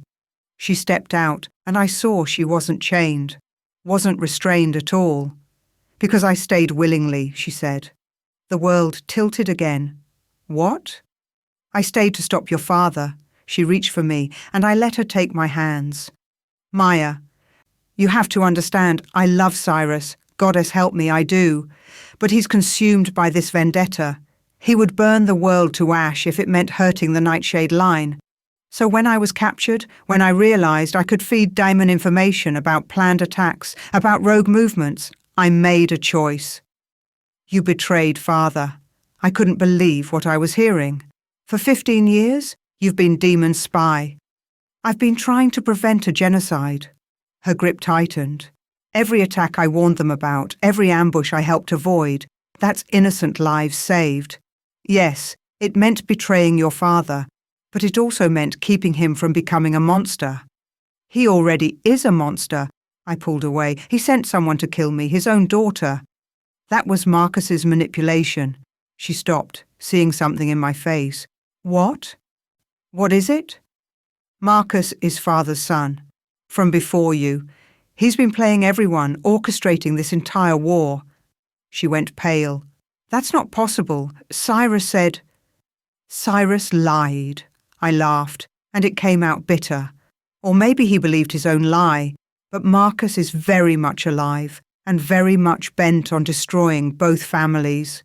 Gods, she sank against the wall. I've been so blind. We all have been. I looked at her, really looked at her. Saw the same exhaustion I felt reflected in her eyes. What's your real name? Your full name? Lyra. She hesitated. Lyra Nightshade. Everything stopped.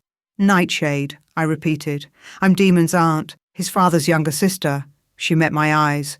I ran away when I was 18, joined the rogue movement, fell in love with Cyrus. I changed my name, hid my identity. But yes, you and Daemon are distant cousins. Your mate bond... She smiled through tears.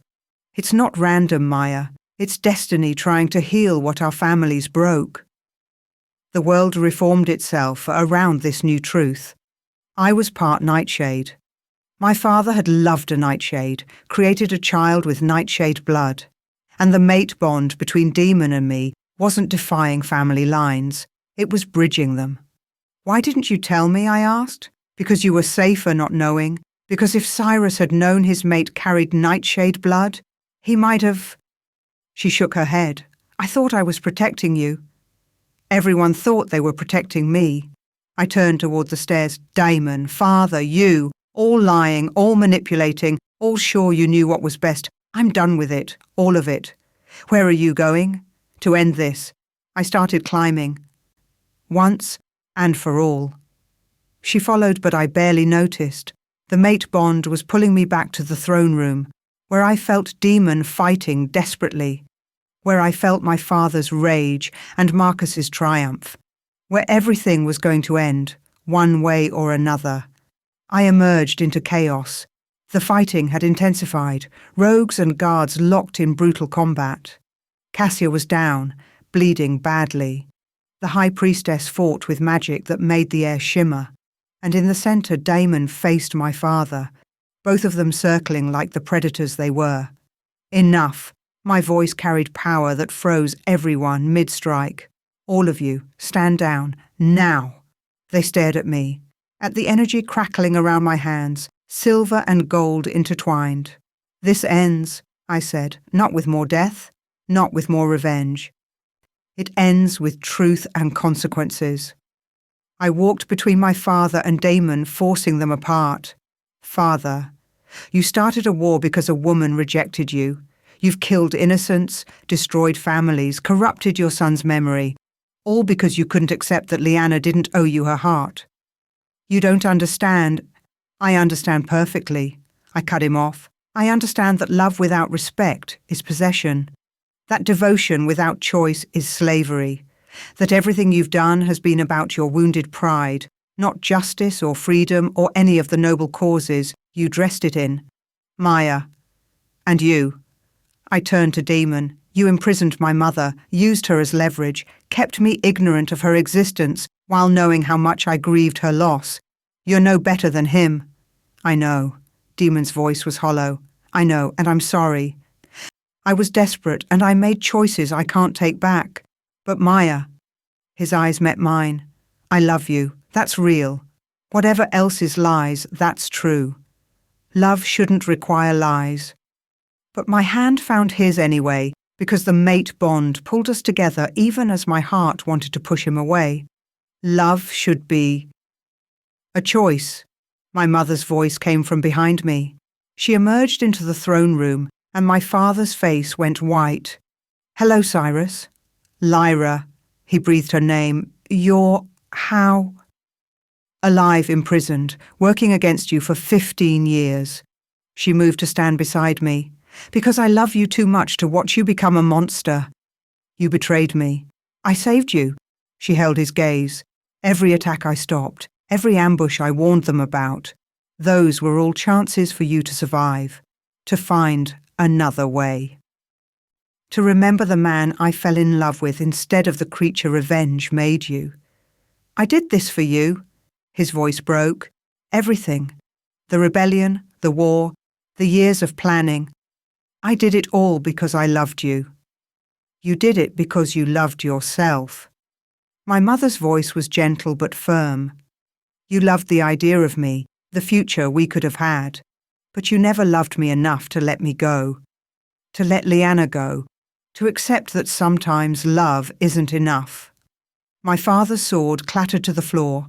I felt the fight go out of him through the mate bond, a bond I'd inherited from my mother apparently. Nightshade blood recognizing nightshade blood. What now? He asked, and he sounded ancient. Tired. You kill me? Imprison me? Parade me through the kingdom as a cautionary tale? No, I stepped forward. I sever your wolf. Gasps rippled through the room. Maya, that's... Damon tried to stop me. That's the worst punishment, worse than death. I know. I looked at my father. But death would be mercy. This way you live. You remember what you had and what you threw away. You feel the loss every day for the rest of your life, and you never have the power to hurt anyone again. Do it. My father lifted his chin. I've earned it. I placed my hands on his chest and reached for the power flowing through the mate bond. Silver and gold, moon and sun, Blackwood and Nightshade united. I found the thread connecting his human consciousness to his wolf soul, and I cut it. My father screamed. It was the worst sound I'd ever heard. The death of a part of himself, the loss of everything that made him more than human. When he finally collapsed, he was just a man. Broken, empty, powerless. Take him. I gestured to the guards. Give him a comfortable cell. Let him write his memoirs. Let him remember everything he's lost. They dragged him away, and I turned to Marcus. Your turn. I don't think so. He smiled, backing toward a window. I'm not done yet. You've won this battle, little sister. But the war? That's far from over. He jumped. By the time I reached the window, he was gone, vanished into the night with remaining rogues. But I felt something wrong about his escape. Something that made my wolf cringe with primal fear. He'll be back, the high priestess said quietly. Changed. Darker. Whatever happens next, he'll be at the center of it. Then we'll be ready. Demon's hand found mine. Together. I wanted to pull away, wanted to rage at him for his lies. But my mother's hand settled on my other shoulder, and I felt the generations of pain and anger that had led us here. No more lies, I said. No more manipulation. If we do this, if I rule beside you, it's as equals. True equals. Yes. He pulled me close. I swear it. The high priestess smiled. Then let's make it official. The coronation happened 3 days later. Not just mine. Ours. Demon and I crowned together. Vows spoken simultaneously. Power shared equally. The restructuring began immediately. New laws protecting rogues, ending the forced pack assignments, creating councils where every bloodline had voice. It wasn't perfect. Nothing would be. But it was better. Different. A start. My mother stood beside Demon's Aunt Lyra. They'd connected immediately over shared pain and secret keeping. My father watched from a comfortable prison cell where he'd been writing furiously. Cassia had survived her wounds and now served on the new council, her penance for her crimes. And I was queen. Pregnant, apparently, according to the healers who'd examined me that morning. A child conceived during the chaos, growing inside me like a promise that maybe, just maybe, this new generation would heal what the old had broken. I stood on the balcony, overlooking the kingdom, my kingdom now, mine and demons, and felt the weight of it settle onto my shoulders. Regrets, Demon asked, joining me? Thousands. I leaned against him. But not about this. Not about us. Good. He kissed my temple. Because I'm not letting you go. Ever. Possessive? Devoted. He smiled. There's a difference. I was about to respond when a messenger ran up. Breathless. Your Majesties, we found something in the cells where Cyrus Blackwood was kept. We followed him down. My father's cell was empty, the door standing open, but it was what was on the wall that made my blood run cold. Written in blood. The wolf may be severed, but the shadow remains. Tell Maya her father has found new teeth. And beneath it, a symbol I'd never seen before. Ancient. Wrong. Something that made every instinct scream danger. What is it? I whispered. The high priestess appeared, her face grim. Trouble. Cyrus has bonded his severed wolf to something old, something that should have stayed buried. If he's truly done what this suggests. She touched the symbol carefully. Then the war you just ended was only the beginning. I felt Demon's hand find mine, felt our child stir in my womb, felt the weight of the crown on my head. Then we'll fight again, I said. Together. Together, he agreed. But as I looked at that symbol, at the blood writing on the wall, I felt something cold settle in my stomach. My father was coming back, and when he did, he'd be bringing something worse than revenge, something ancient and evil and hungry. The story wasn't over. It had only just begun. Epilogue. The shadows whisper in a cave far from any kingdom, in darkness deeper than night. Cyrus Blackwood opened eyes that were no longer entirely his own. The ritual had worked. His severed wolf might be gone, but the thing he'd bonded with was so much more. Ancient. Powerful. Patient. It whispered promises in his mind.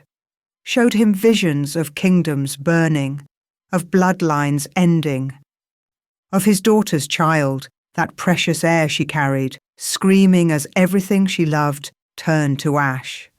Soon, he whispered to the darkness, soon, my daughter will understand.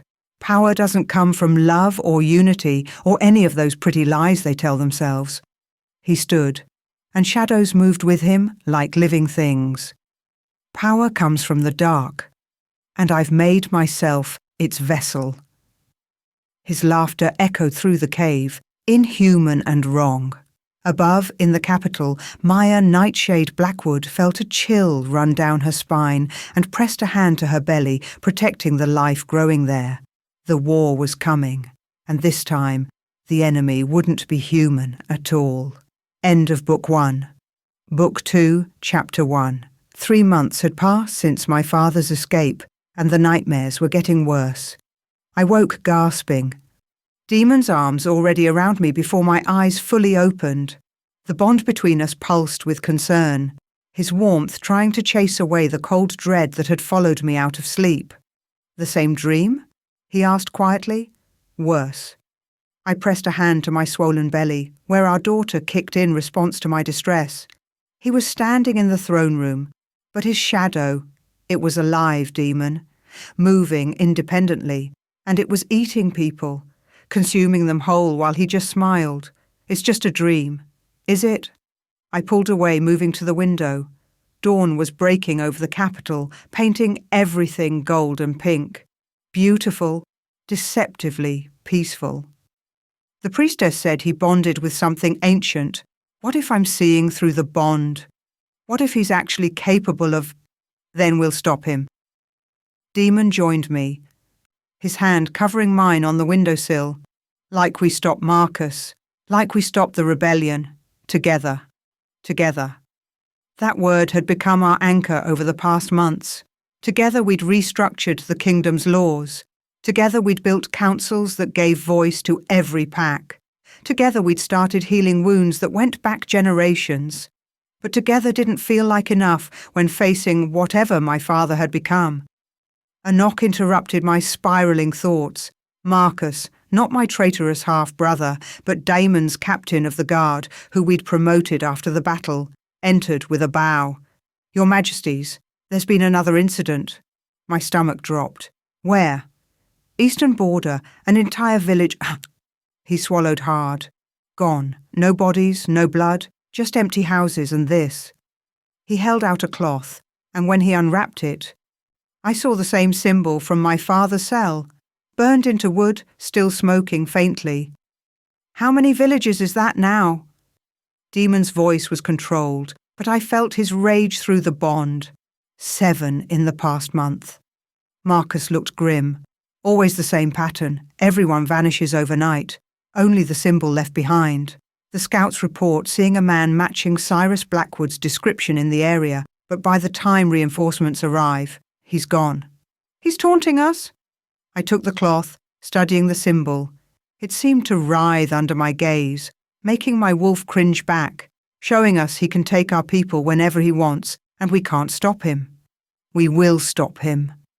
Demon's jaw set in that stubborn line I'd come to know well. Double the patrols. Triple them if necessary. And send for the High Priestess. If anyone knows what this symbol means, it's her. Marcus bowed and withdrew, leaving us alone with the smoking evidence of my father's new power. "I should go," I said. "To the eastern border. Maybe I can track him, use the blood connection." "Absolutely not." Damon's hand settled protectively over my belly. "You're 6 months pregnant with our daughter. You're not going anywhere near whatever your father has become. I'm also the queen. These are my people disappearing." I met his eyes, and he's my father, my responsibility. Our responsibility. He softened slightly. "But Maya, you said it yourself. He's not human anymore. Whatever he's bonded with has changed him into something we don't understand. I won't risk you. I won't risk her." Our daughter kicked again, as if agreeing with her father. I wanted to argue, but the truth was, I was terrified. Not of dying. I'd faced death before. But of losing this child, this precious life we'd created. Of failing to protect her the way my parents had failed to protect me. "Then what do we do?" I asked. "Wait for him to come to us? Let him keep stealing our people?" "We prepare." Demon pulled me close. "We learn what he's become, and when he finally shows himself, because he will, Maya, he won't be able to resist confronting you. We end this. Permanently." The High Priestess arrived by sunset, looking older than I'd ever seen her. She examined the symbol in silence for long minutes, her expression growing increasingly troubled. "It's worse than I feared," she finally said. "This isn't just any ancient entity. This is a shadow walker, one of the primordial beings that existed before wolves, before the moon goddess, before the first shift. They were sealed away millennia ago because they fed on life force itself." "Fed how?" I asked, though I wasn't sure I wanted to know. "They consume souls." Her voice was grave. "Not just kill, they erase. Everyone those missing villagers were, everything they could have become, gone, absorbed into the Shadow Walker's essence to fuel its power." Demon's hand tightened on my shoulder. "How do we kill it?" "You can't." The priestess met his eyes. "Shadow Walkers are immortal. The best the ancient wolves could do was seal them, trap them in places between worlds where they couldn't reach the living." "Then how did my father bond with one?" I demanded. "If they're sealed away." "Someone helped him." She pulled out a crystal orb that swirled with dark smoke.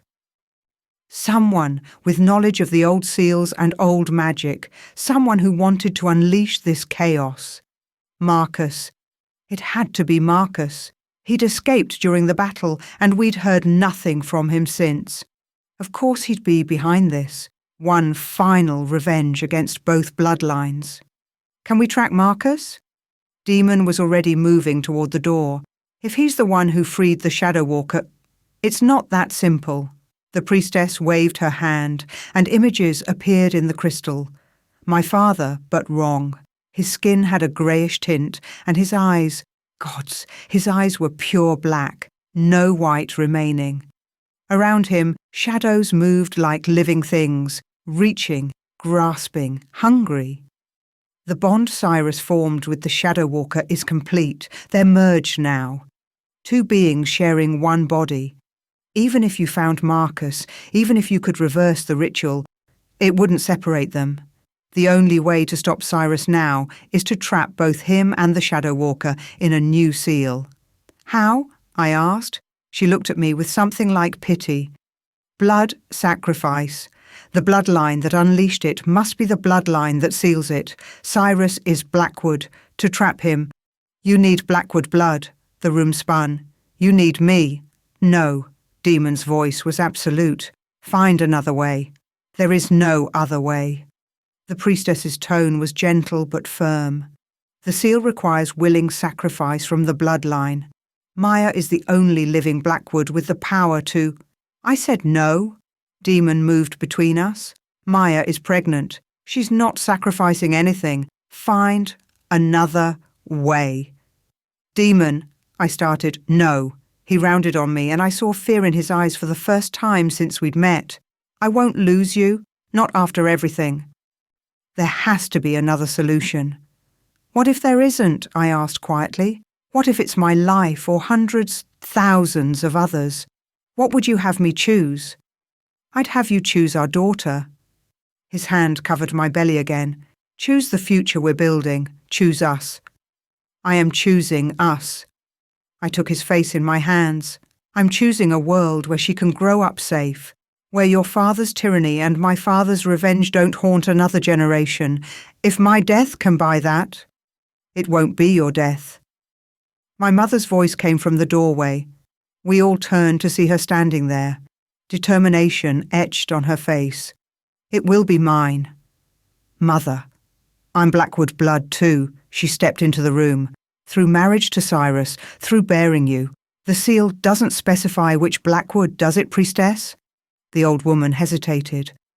No, but then it's settled. My mother's voice was firm. I'll perform the sacrifice. I'll seal the Shadow Walker and Cyrus together. You can't. I moved toward her. I just got you back. I can't lose you again. And I can't lose you. She pulled me into her arms. You're my daughter, Maya. You're carrying my grandchild. You have a kingdom to rule and a future to build. I've already lived my life. Let me do this one thing right. This isn't right. I pulled away. There has to be another way. Magic? The mate bond? Something? There is one possibility, the priestess said slowly. Theoretical only, never attempted. We all looked at her. The Shadow Walker feeds on life force, yes, but mate bonds are life force too. The strongest kind. Two souls joined, power multiplied. She looked between Damon and me. If you both channeled your bond into the seal, used your combined strength as Nightshade and Blackwood united, you might be able to trap the Shadow Walker without sacrifice. Might? Demon's voice was sharp. The magic has never been tested. It could work. It could fail catastrophically. It could kill you both. The priestess spread her hands. I present it only as an option. We'll take it. I said it before Demon could object. Better to risk both of us than guarantee my mother's death. Maya, it's not a discussion. I turned to him. You said we face things together. Well, this is together.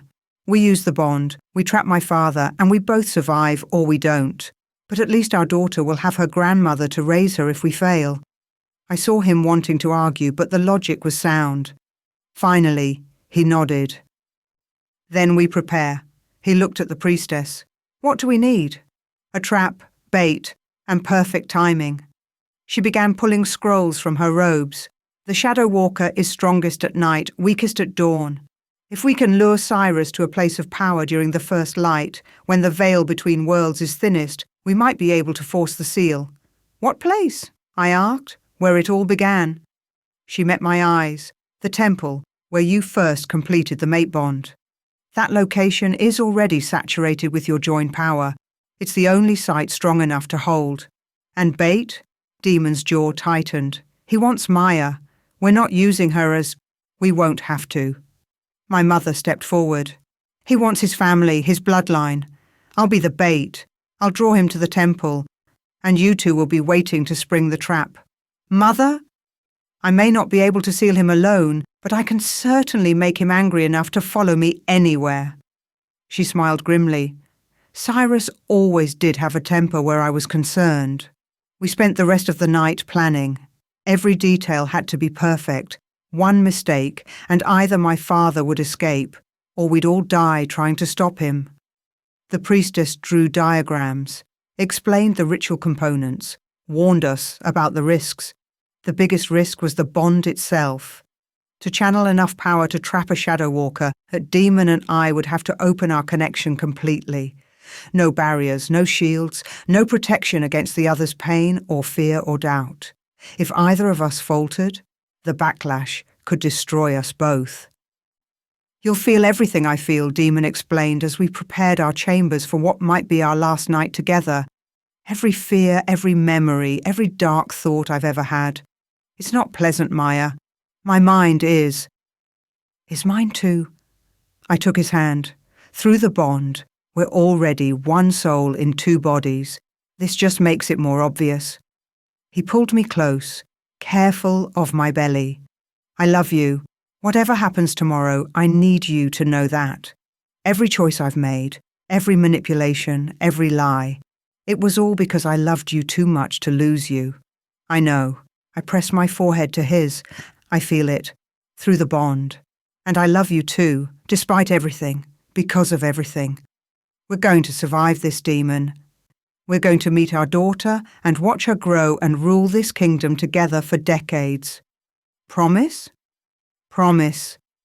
We made love slowly, carefully, memorizing each other in case promises weren't enough. And when dawn approached too quickly, we rose and prepared for war. Chapter 2. The temple looked different in early morning light, less mysterious, more mundane. But I could feel the power humming in the stones, residue from when I'd completed the mate bond, multiplied by months of our joined rule strengthening the connection. The priestess had drawn symbols around the central chamber, each one glowing faintly with contained magic. Demon and I stood in the middle, hands joined, while guards hidden in alcoves waited for the signal, and my mother walked into the forest alone, calling my father's name. I felt every second of her absence like a knife. Through the bond, I felt Damon's tension, his barely controlled instinct to protect. Our daughter kicked restlessly, sensing our fear. "Stay calm," the priestess murmured. "The seal requires focus. If your emotions overwhelm the magic..."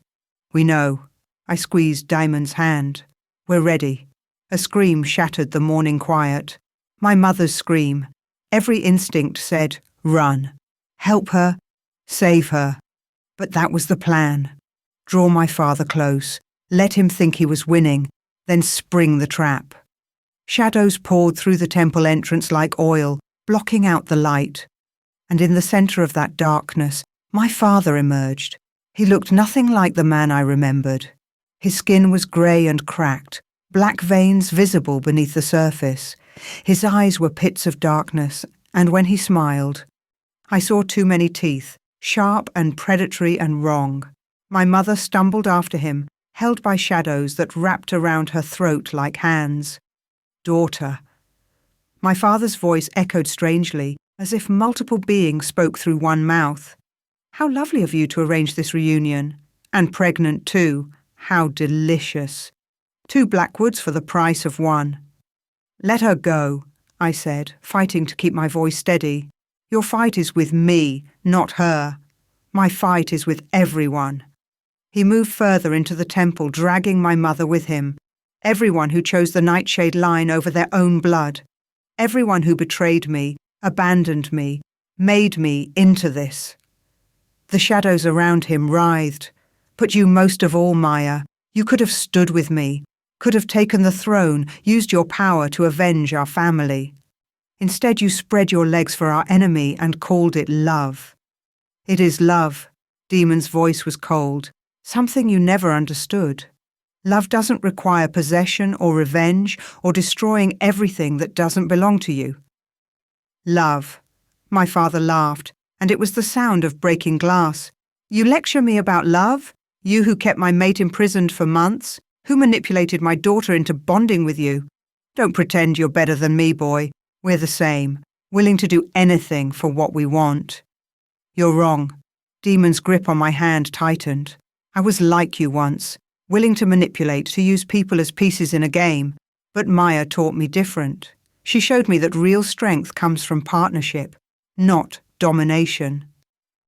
That love without trust is just another form of hate. Pretty words. My father's shadows lashed out, and suddenly he was across the chamber, right in front of us. Let's see if they taste as sweet when I rip them from your throat. Now, the priestess shouted. The symbols around the chamber flared to life, creating a barrier of light that trapped my father inside. He roared, shadows battering against the barrier, but it held. The seal. The priestess was chanting now. Old words in a language that hurt to hear. Channel your bond. Now. I opened myself to Demon completely, and the world exploded. His memories flooded into me, growing up under a tyrant father, watching his mother slowly crushed by political marriage, finding Eleanor and losing her to my father's blade. I felt his rage, his grief, his desperate need for control to prevent more loss, and he felt mine.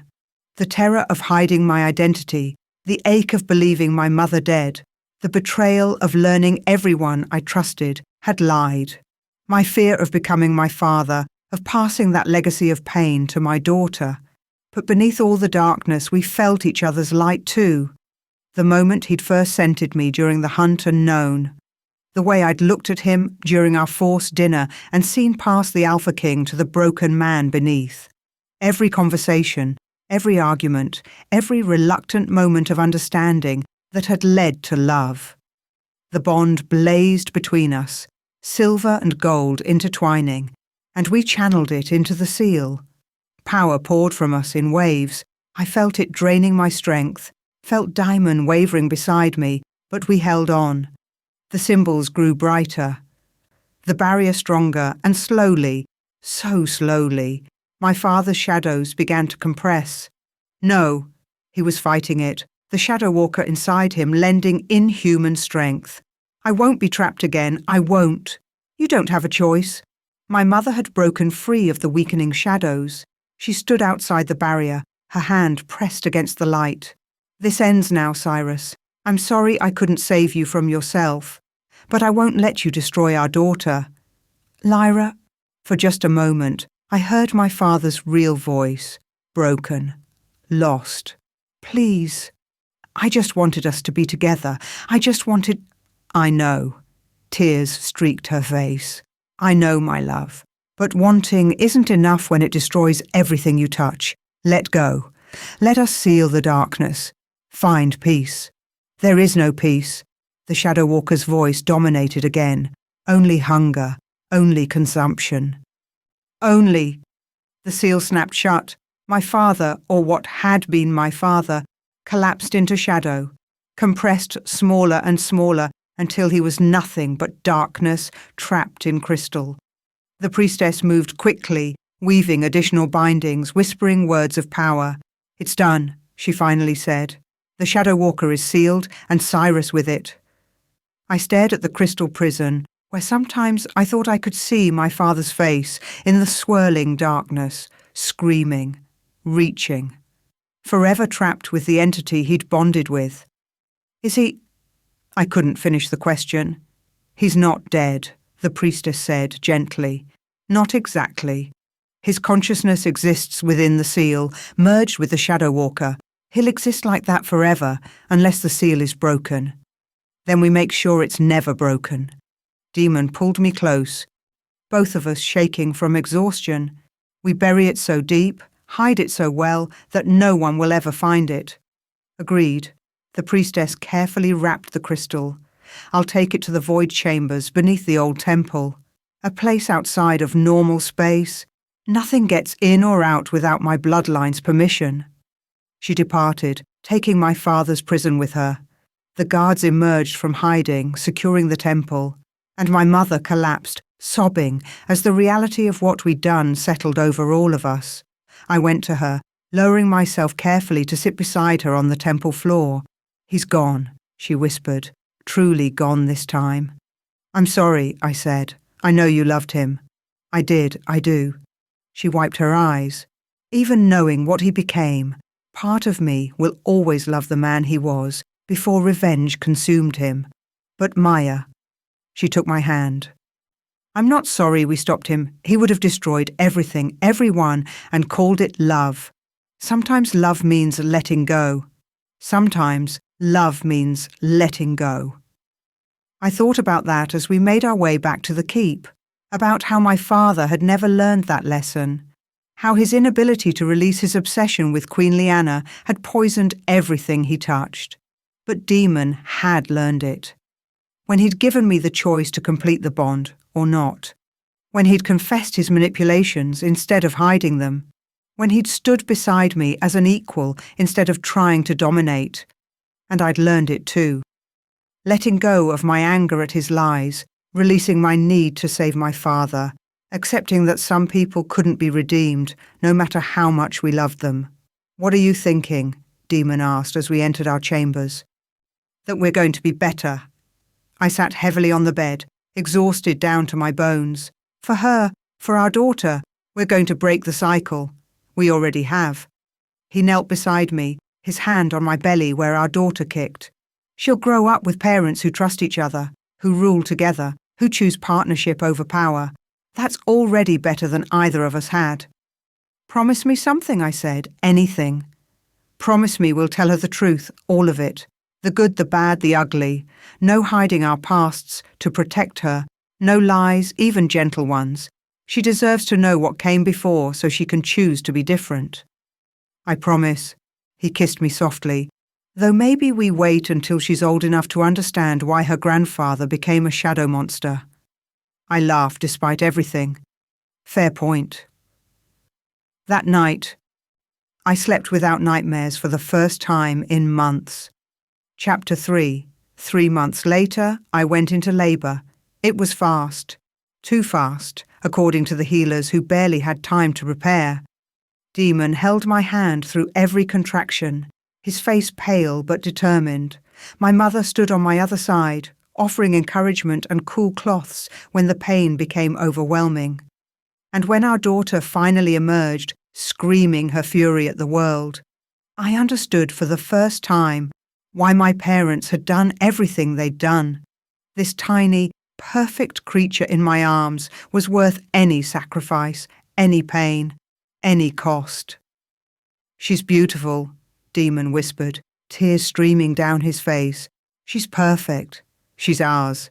I counted her fingers, her toes, marvelling at how something so small could contain so much love. What should we name her? We'd discussed it endlessly over the past months, never settling on anything that felt right. But looking at her now, feeling the bond already forming between us, I knew. "Elena," I said, "after your first mate, and Liana, after your mother. Elena, Liana, Nightshade Blackwood." Demon's face crumpled. "Maya." They should be remembered. I touched our daughter's soft cheek. Both of them. The love they represented, the futures they never got to have. We'll tell Elena about them when she's older, about how our families almost destroyed each other, and how love, real love, not obsession, saved us instead. "Elena Liana," Darman repeated, testing the name. "It's perfect. She's perfect." He looked at me with such overwhelming love that I felt it through the bond like sunshine.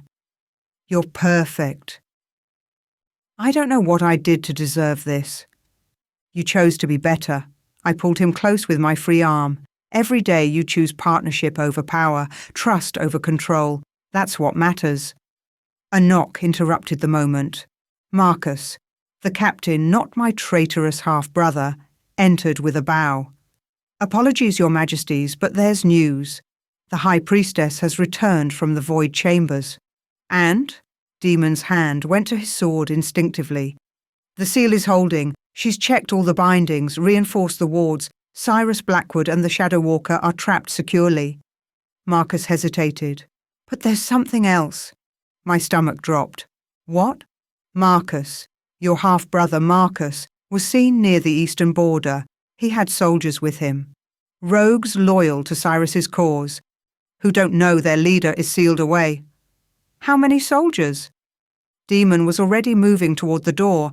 At least 100, maybe more. Marcus looked grim.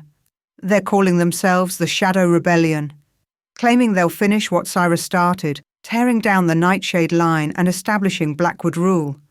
They don't even know I'm half Nightshade, I said tiredly, that this whole war was built on lies and obsession. Would it matter if they did? My mother asked quietly. People cling to causes, even false ones, because it gives them purpose. Marcus knows how to use that. He learned from the best. From my father. She didn't say it, but we all heard it. What do we do? I looked down at Elena, sleeping peacefully against my chest. I'm not leading armies while I have a newborn. You don't have to. Demon's voice was firm. You rule, I fight. That's the deal. We rule together, I reminded him, which means we decide together. Then here's what I propose. He sat on the edge of the bed, his hand covering mine where it rested on Elena's back. I take the army east, meet this rebellion, and offer terms. Amnesty for any who surrender. Trial for the leaders. A chance to join our new kingdom instead of dying for my father's old vendetta. And if they refuse, then we fight, but we fight honourably. No massacres, no revenge. We show them that we're different than what came before. He looked at me. Can you hold the kingdom while I'm gone? Rule alone for however long this takes? Could I? A month ago, I would have said no. But looking at our daughter, at the future we were building, I found I had no choice. Yes, I met his eyes, but you come back to us. Don't be a hero. Don't take unnecessary risks. Your daughter needs her father. I need him too, I added quietly. I'll come back. He kissed me, then kissed Elena's forehead gently. I promise, no heroics. Just doing what's necessary to keep our family safe. He left the next morning with half the army. I stood on the balcony, watching them march toward the eastern border, and tried not to imagine all the ways I could lose him. He'll be fine, my mother said, joining me.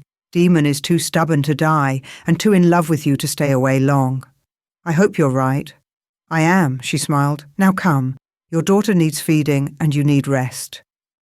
Being queen is exhausting enough without adding new mother to the list. She was right about that.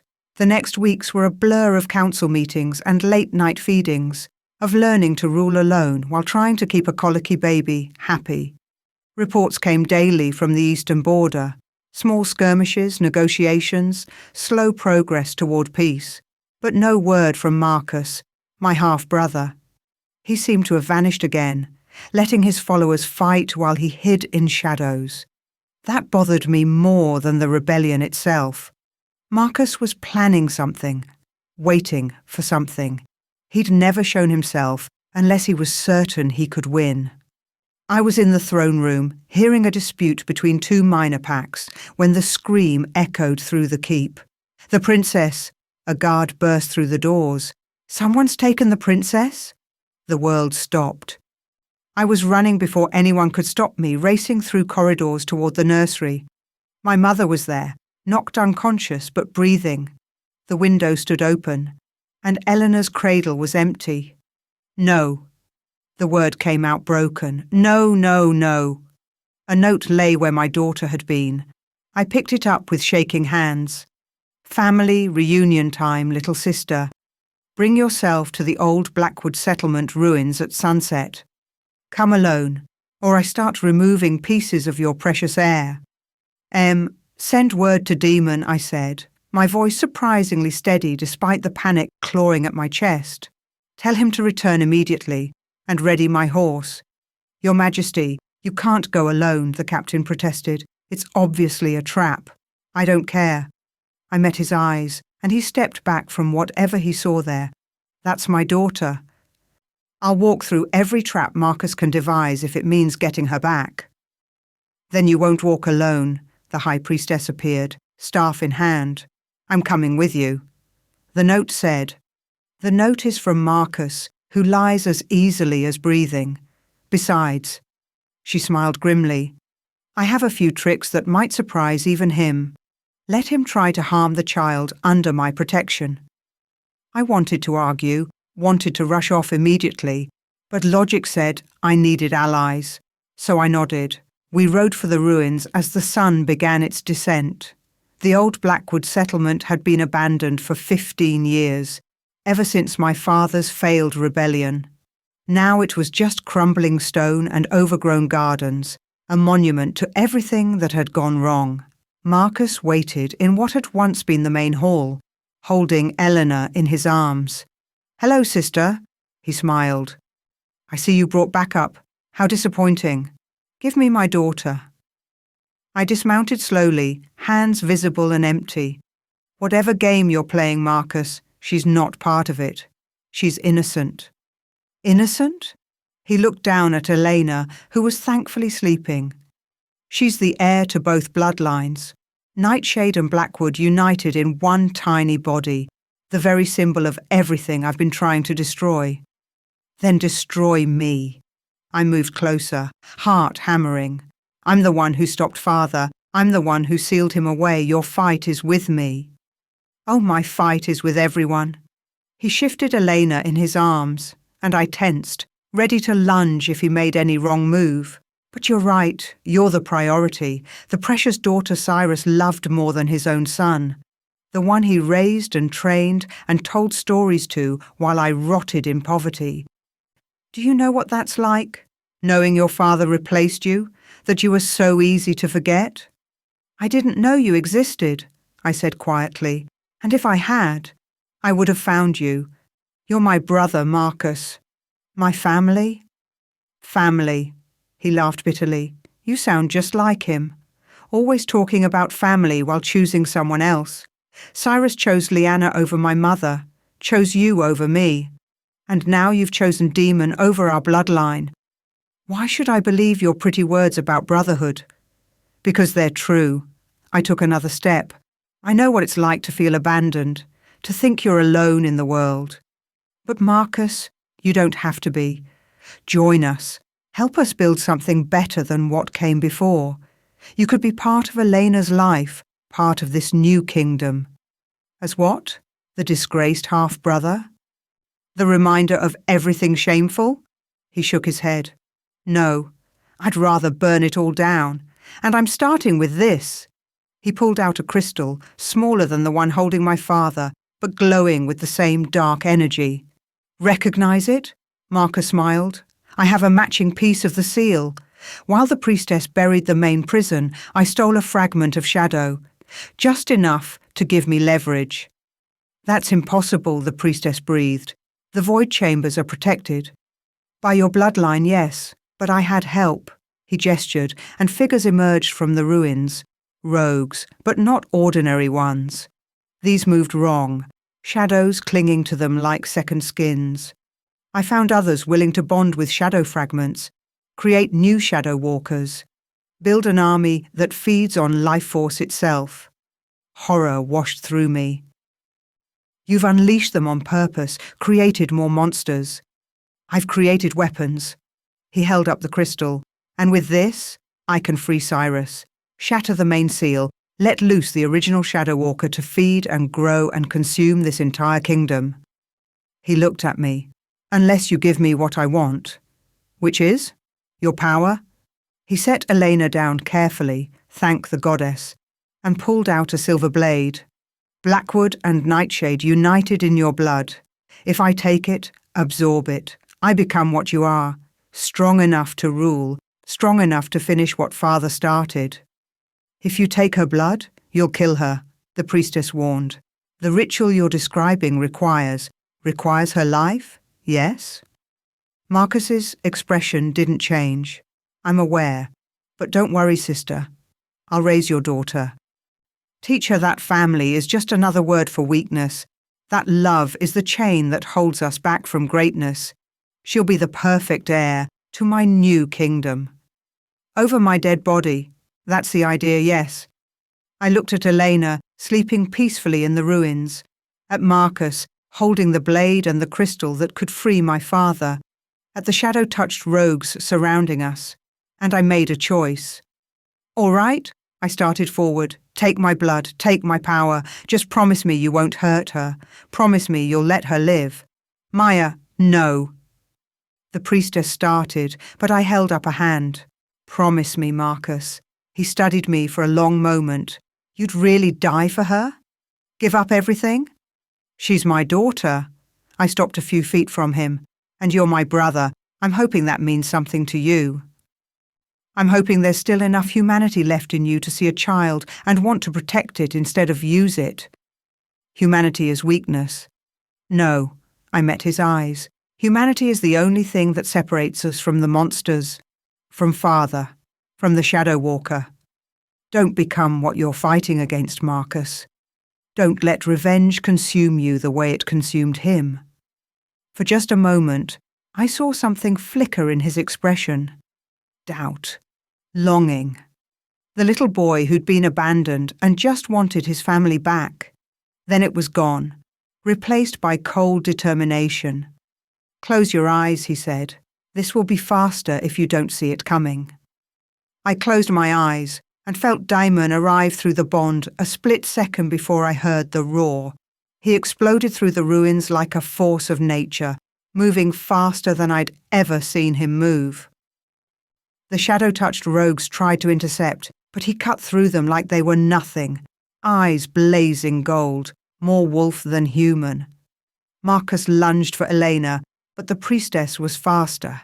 She threw up a barrier, pulling my daughter to safety behind walls of light. You shouldn't have come, Marcus snarled, facing Demon. This doesn't concern you. That's my daughter, my mate. Demon's voice was barely human. Everything about this concerns me. They clashed in a blur of movement. Demon was stronger, but Marcus had shadow magic on his side, dark tendrils that lashed and cut. I tried to move, to help, but my body was frozen with exhaustion and fear. The crystal, the priestess shouted. Maya, the crystal. If it breaks, Cyrus goes free. Marcus still held it, even while fighting. One wrong strike from Demon and I didn't think. I just moved. I threw myself between them as Demon's claws descended, taking the strike meant for Marcus. Pain exploded through my shoulder and I heard Demon scream my name. But I'd done what I needed to. I grabbed the shadow crystal from Marcus's loosened grip and threw it to the priestess. Seal it, I gasped. Seal it permanently. No fragments, no pieces, nothing left to manipulate. The priestess caught the crystal and immediately began chanting. Light erupted from her staff, and the shadow fragment began to dissolve, consumed by magic that would destroy it completely. No! Marcus lunged for her, but Damon grabbed him, holding him back. It's over, Damon growled. Your leverage is gone. Surrender. Never. Marcus twisted, pulling out a knife and jamming it toward Demon's throat. I don't know who moved first. Me, or the priestess, or Demon himself.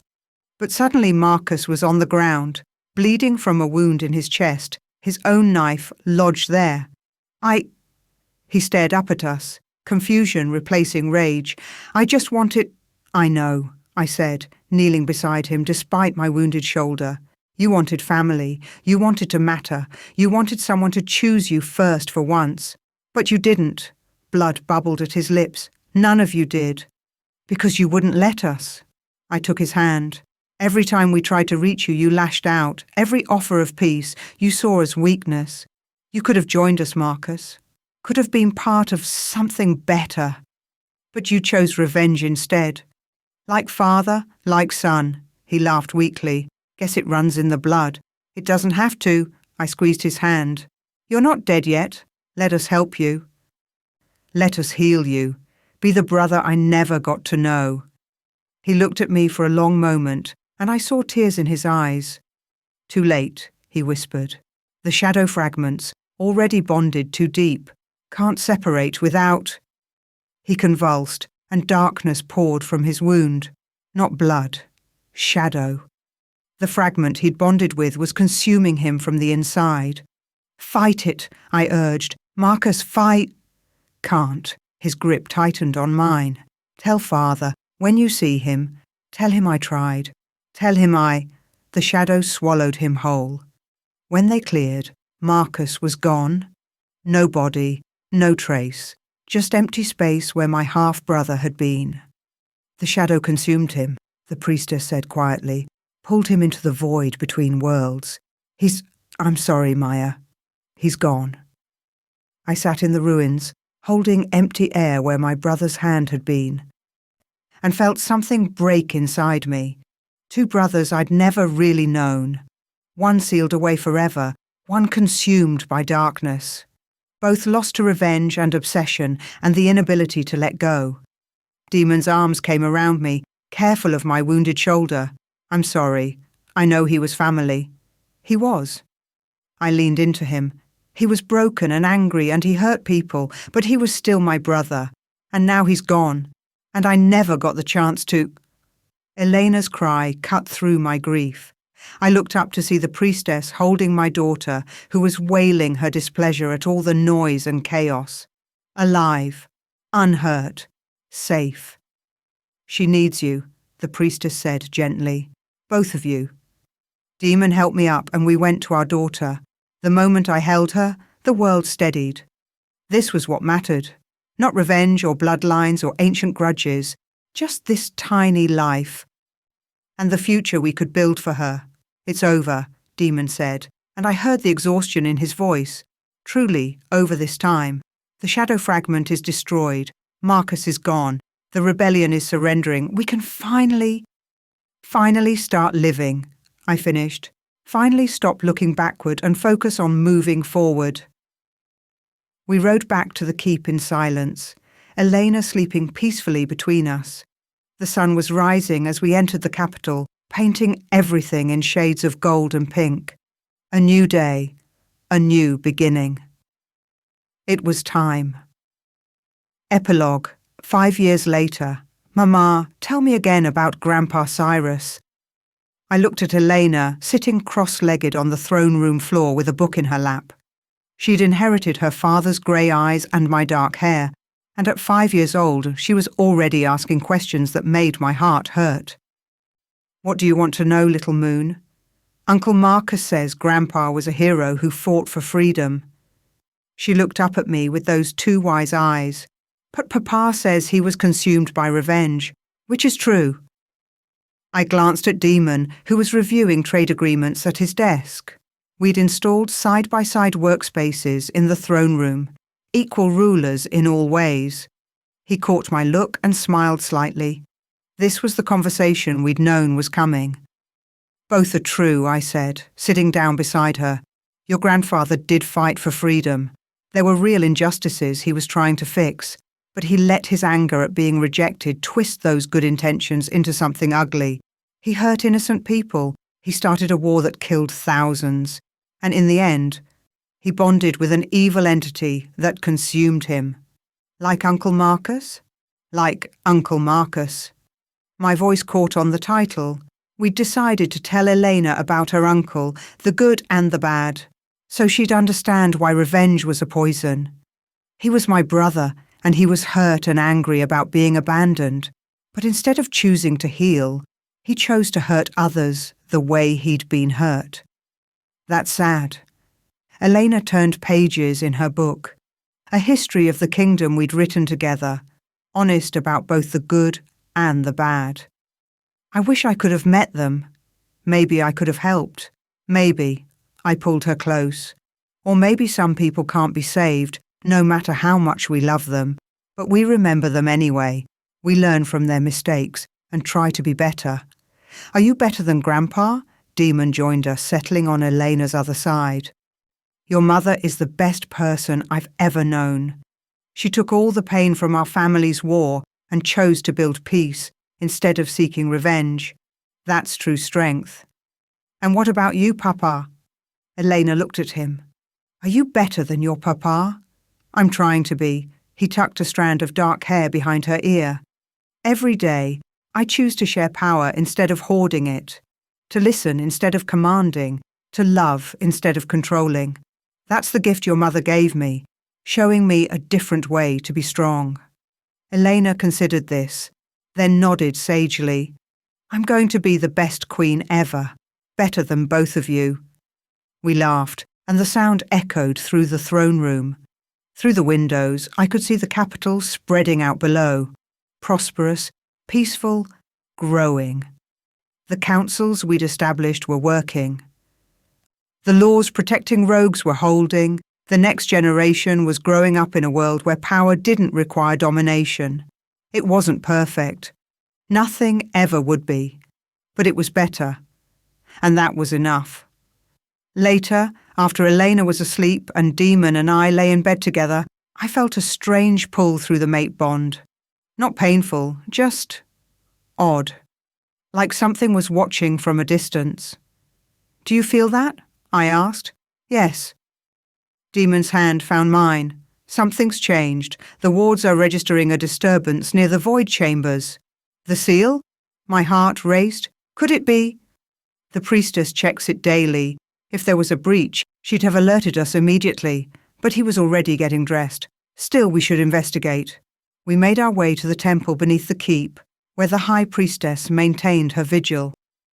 She looked up as we entered, her expression troubled. I was about to send for you. There's been a development. She gestured to a crystal ball, where images swirled. I saw the void chambers, the crystal prison containing my father and the Shadow Walker, and around it, cracks, small ones, hairline thin, but definitely there. How? Demon demanded. You said the seal was perfect? It was. It is. The priestess waved her hand, and the image changed. But something's been testing it, probing for weaknesses, and I think I know what. The image showed a figure in the shadows outside the void chambers.